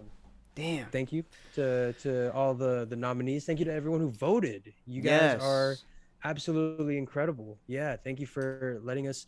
Yeah, again, there's some controversy in the chat I see. You know, but yeah, like Jasmine says, maybe Y'all are in beefing? next Our Thoughts Awards, the weekend will be having a Yeah, man. strong presence. We'll see. I mean, the weekend, 2021, that's why he was nominated for the Blue Ball year. I mean, he did tease us the whole year, and the Dawn technically came out this year. So he still will get his flowers for sure next Our Thoughts Awards. But, yeah, man. That is... I like how this go ahead. this has become us consoling weekend fans. It's okay, y'all. It's okay. Yeah. All right? Guys, He's got $1 billion. yeah. I think he'll be okay if he doesn't get an Our Thoughts Award. Yeah, he'll be fine. He'll be fine. But yeah, speaking of the weekend, man, should I'm gonna go do something. Yeah, I think it's about You're time. Yeah, So I'll go get go ahead.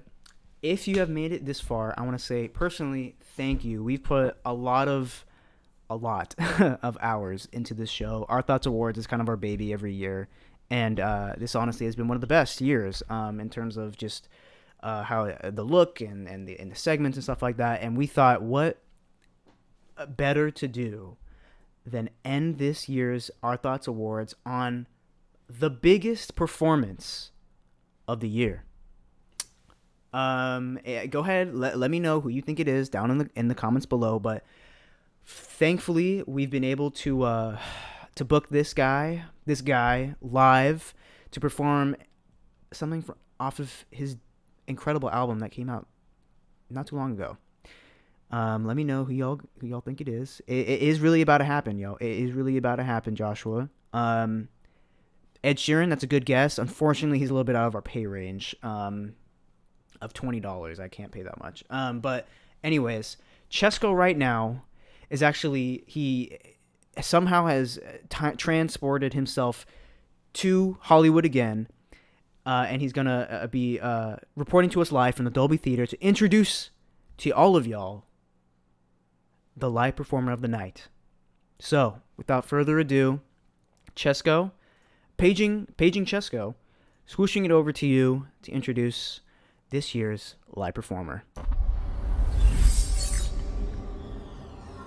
Thank you, Matt. And ladies and gentlemen, it's been an amazing show. Thank you for coming. And without further ado, I just want to go ahead and introduce one of my favorite artists, one of the greatest artists we've ever seen, performing a hit single off his latest album, Dawn FM.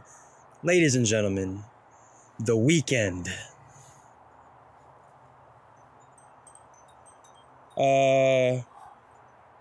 Matt, get the cameras. Matt.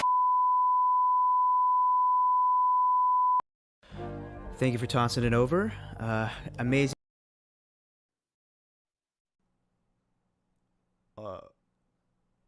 Cesco, are you there? Oh my god, dude. Shit.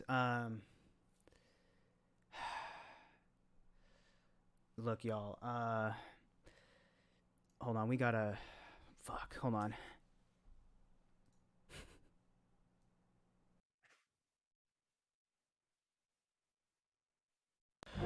Thank you for tossing it over. Amazing show so far. Unfortunately, this will be the last.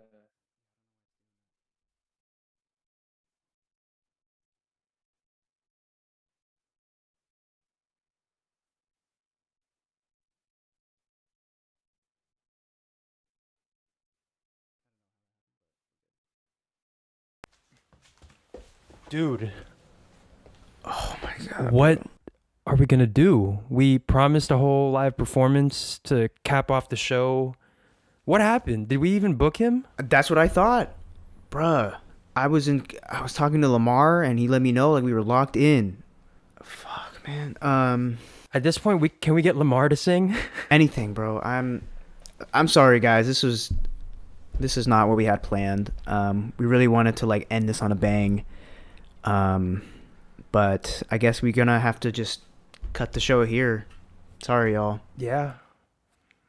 If you guys, we do this every Thursday, 5 p.m. PST. You heard that too, right? Is that lightning?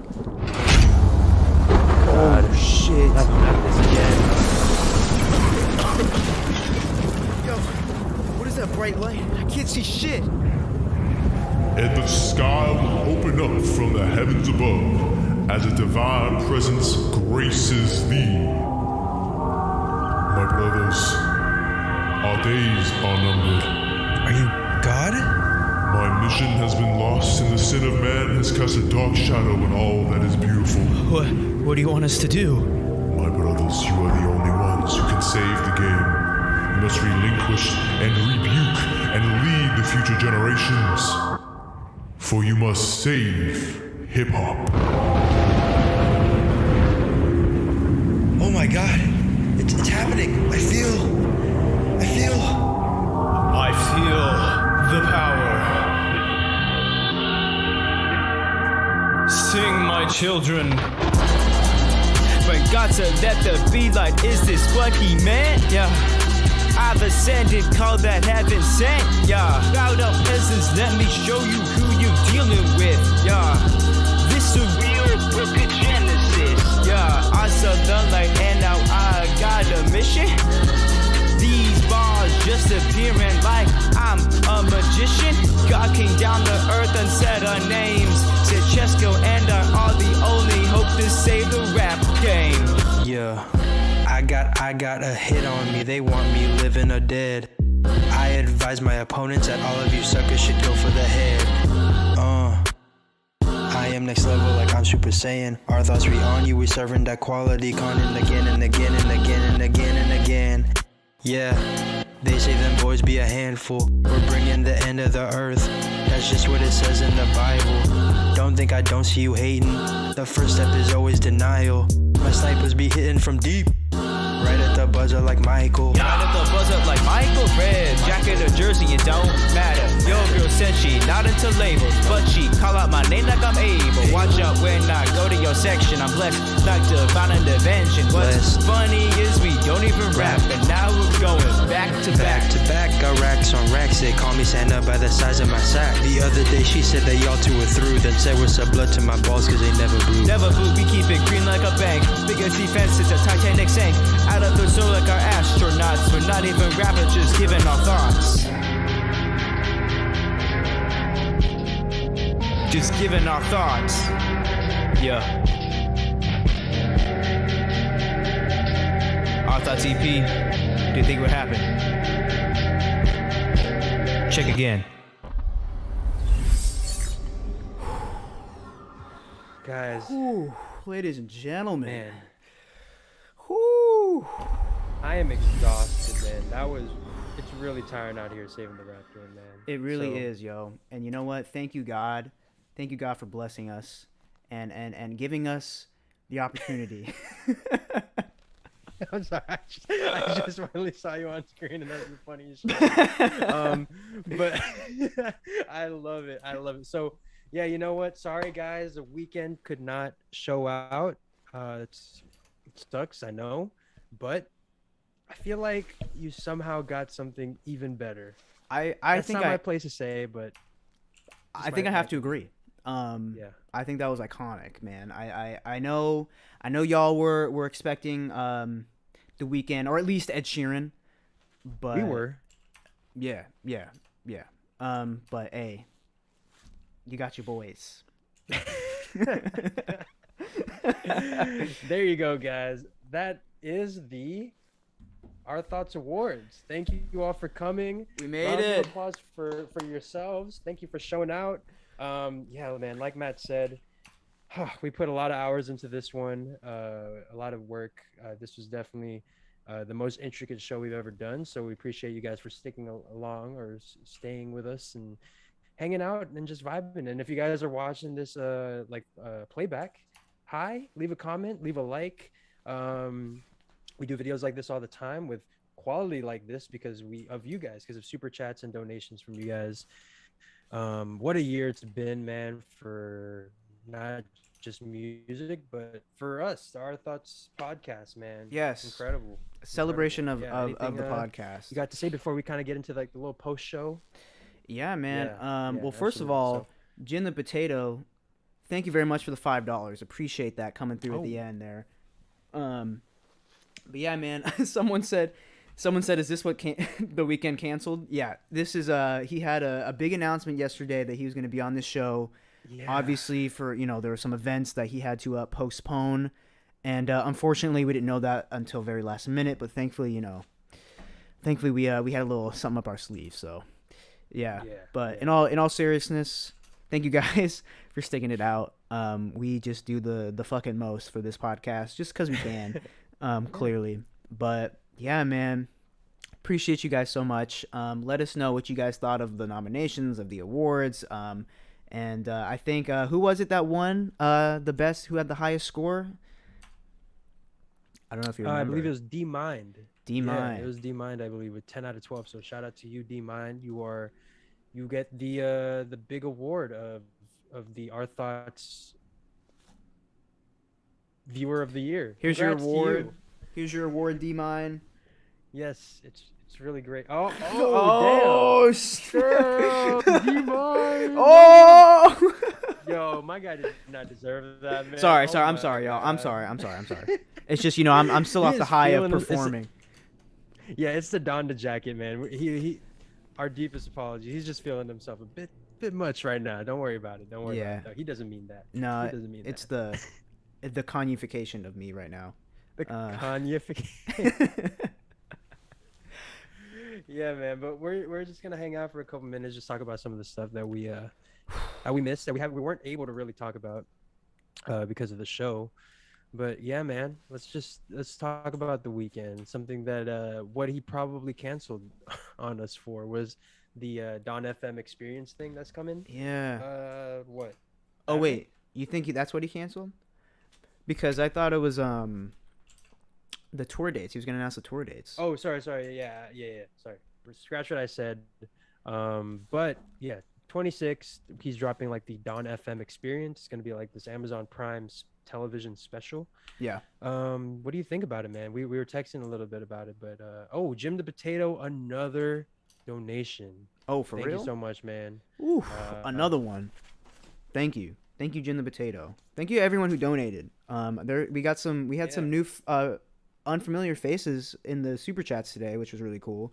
So if you're still in here, appreciate you for donating. But to answer your question, I'm very excited about whatever Abel has cooking up for this Dawn experience, because I feel like we've been kind of hungry for some more Dawn anything, and I feel like I was like, if he's gonna come back with anything, it's got to be a bunch of music videos or this short film that he's been working on. So I think it's the short film for sure. Enough. Yeah, so we'll see. We will obviously be doing a video on whatever is the rest of this Dawn experience. And maybe it won't just be us talking about the Dawn. Don't want to say too much, but we have some stuff cooking up. Yeah, man, we got some stuff we're in the works, in the kitchen. Really excited about that. But yeah, Selkie asks here, what happened with Abel? I'm pretty sure it was very bad timing, though. It was like this. Honestly, it wasn't even like his this with, fault. like, bad timing stuff. Yeah, like if I ruled the world, it would be a very boring news world, just because like there's a lot of stuff from like, who cares? Like, he makes a post about it. It's funny, it's hilarious, like the idea of World War III potentially starting, and the first thing that the Weekend tweets is, let's go, like this journey that he's on we're on for the last couple of years, like, and now we're here, like we're finally here. And it's just hilarious. It's just bad timing. I don't think anyone's like canceling him for it. I think it's just like, yo, like, what's the deal? What's up with this? Yeah, no. I don't even think it's like a fuck up. I like, it's just kind of funny. Yeah, I mean, but he's such a good guy that he's like, yeah, I mean, my tour dates don't matter. There's like a war going on right now, so we'll postpone it maybe tomorrow. But yeah, no, we'll see though. I'm definitely gonna try and cop those tickets because he freaking took them away from me. So it's time to get back on that. So we'll definitely, I'll let you guys know if I secure the bag. But I'm so excited to see this combined album. I mean, the combined tour. Yeah, man. Yeah, absolutely. Also, hey, if I see a couple people coming in at the last second here, if you guys definitely want to watch this one back. Yes. It was quite a doozy. It's a journey, you know, like about 2 or 3 hours, but I think it's the best show we've ever done. We end off with a bang. We had to save hip hop, and after the Weekend canceled on us, so God showed up. Y'all thought that was Belly. That's funny. I was cracking up when you guys. I almost broke my cool when we were performing for that comment, but yeah. Damn, hold on. You guys who stayed for the whole 3-hour show, like, thank you so much. Like, I see people that have been here for the long haul, so that's crazy. The real fans. Yeah, the real ones. Also one thing that we should probably mention is that there's like a new feature on Twitter where you guys get like, you can be like a little community, and it's basically like Discord where you guys can post to each other, and like the tweets only show up in that little community. So, you know, if you guys want to come through to the Our Thoughts podcast community and just like, you know, discuss with each other and just kind of hang out with us anytime, just go hit us up on our Thoughts podcast. We'll tweet the link in a second, but yeah, no, keep an eye out for there. I don't know. Yeah, we're just kind of hanging out here at this point. I think we're kind of wrapping up, but we're definitely wrapping up. Let's 3 hours, yo. 3 hours. We haven't done that since the Dawn FM pre-show, right? The pre-album drop. I was watching that stream back, man, and I was like, damn, like that's still like one of such a fun stream. I think. Yeah. Man. Wow. I'm exhausted, y'all. I guess we'll wrap it up here, but thank you so much. Let me post that link real quick. Oh yeah. That link. So here's the community. We've barely even touched it at all. But also, I don't even have this feature yet, so I'll let you know when Twitter gives it to me, and then I'll be able to participate in my own community. But if you want to just talk to Cesco in there, go ahead. Yeah, hi guys. Let me know what you got for dinner. Let me know what you had for breakfast. And let me know what you had for lunch. Okay, man. Nah, not lunch. Not lunch. Lunch is the most. It's the worst meal of the day for me. I'm a breakfast or dinner guy. What? Okay, which one, breakfast or dinner?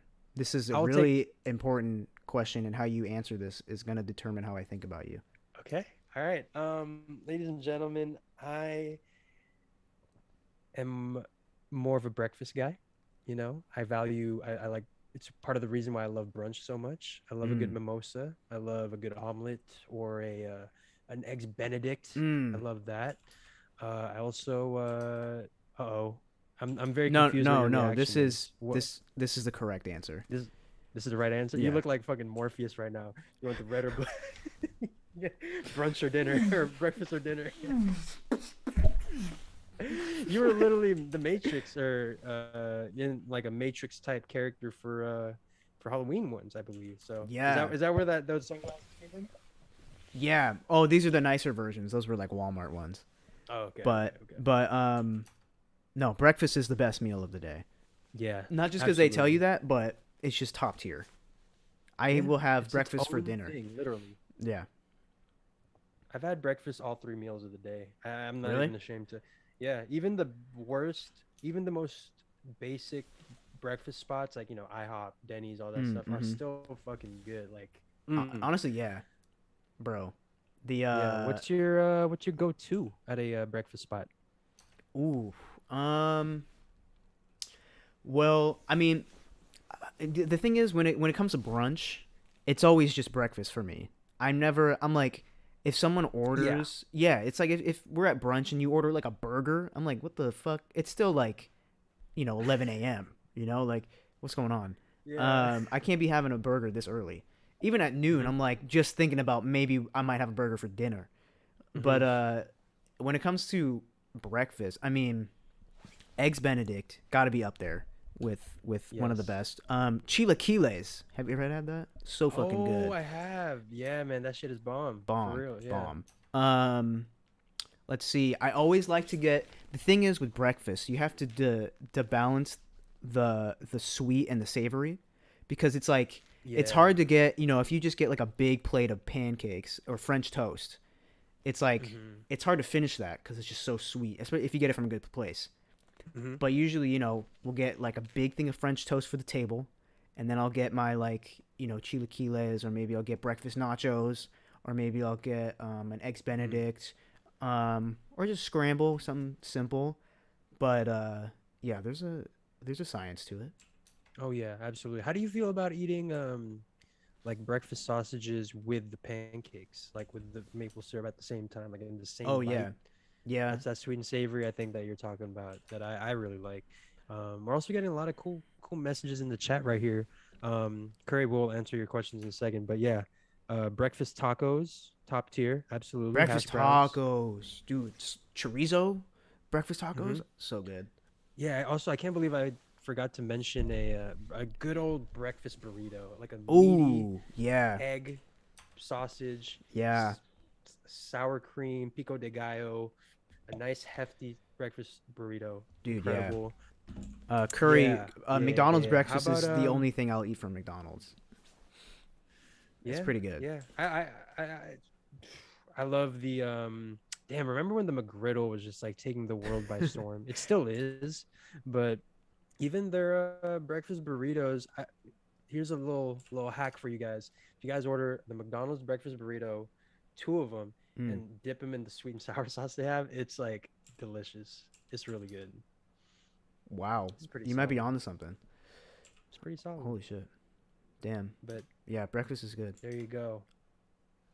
I couldn't think of a better ending for the Our Thoughts Awards than just a nice little breakfast discussion. Breakfast you bars. know? Breakfast bars, yeah, man. The hash Most browns at important meal of the day. McDonald's. Hash brown. Okay, if I'm gonna leave on anything, the hash browns at McDonald's are so good. If you go to Trader Joe's, they have hash browns, like frozen ones, that are exactly the same as the one at McDonald's. You just Wow. throw them in the air fryer, put some salt, be done in like 8 minutes, and you have you can make yourself a little like egg McMuffin or something with hash browns on the side. Yeah, there you go. There you go. A little couple of life hacks from the Our Thoughts podcast. Maybe that foodie channel is starting really soon. You know, we got Hey, Our Thoughts Gaming coming soon, and then Our our Thoughts thoughts Dining. dining or our thoughts mukbang. Oh, Hey, come on. just let us know. Just say the word. Just I say would the do word, it. y'all. That's just an excuse for me to just eat. I'm down. And then honestly, mukbangs are basically like a podcast. After Yeah. once you get past eating, it's just like them talking. Yeah. I mean, we just kind of be doing what we do right now. So Maybe I'm down maybe for that. that'll be a special, if we're ever in person again, or when we are in person again for a live stream. Yeah. We'll do we'll get some food and we'll do a mukbang. I like it. I like it. When's the Donda meal coming out? Maybe we'll. Oh yeah, let's do that. Maybe Let's we'll do the do that. Donda meal. I love. I love it. I love it. But yeah, man, thank you guys for coming through. And if you guys are still here, clocking in at about like 3 hours. Let me see. It's like, yeah, we are at 3 hours and 7 minutes. Yeah, bro. Goddamn. Thank you. We appreciate you. We'll see you guys as always Thursdays. Same time, same channel, 5 p.m. PST, 8 p.m. EST. I need to eat, bro. I'm starving. Yeah, all all this talk about food. all this McDonald's talk. But yeah, anyways, y'all, thank you guys so much for sticking it out. This has been one of my favorite Our Thoughts Awards ever. And I appreciate everybody who donated, everybody who this is their first live stream. This is a very special one to begin your journey on the Our Thoughts Live family. But like you said, we do this every single Thursday, 5 p.m. PST, 8 p.m. EST. And go ahead and subscribe down below. Watch the last few videos we've released. And thank you guys so much for an incredible year of music. And I can't wait for an incredible year of Our Thoughts podcast ahead of us. And yeah, with that, Cesco, any last words for the people? No, man, just take care. Hope you guys are safe out there. And we'll see you guys as always Thursday. Yes, sir. Love you guys. This has been the Our Thoughts Awards. Peace.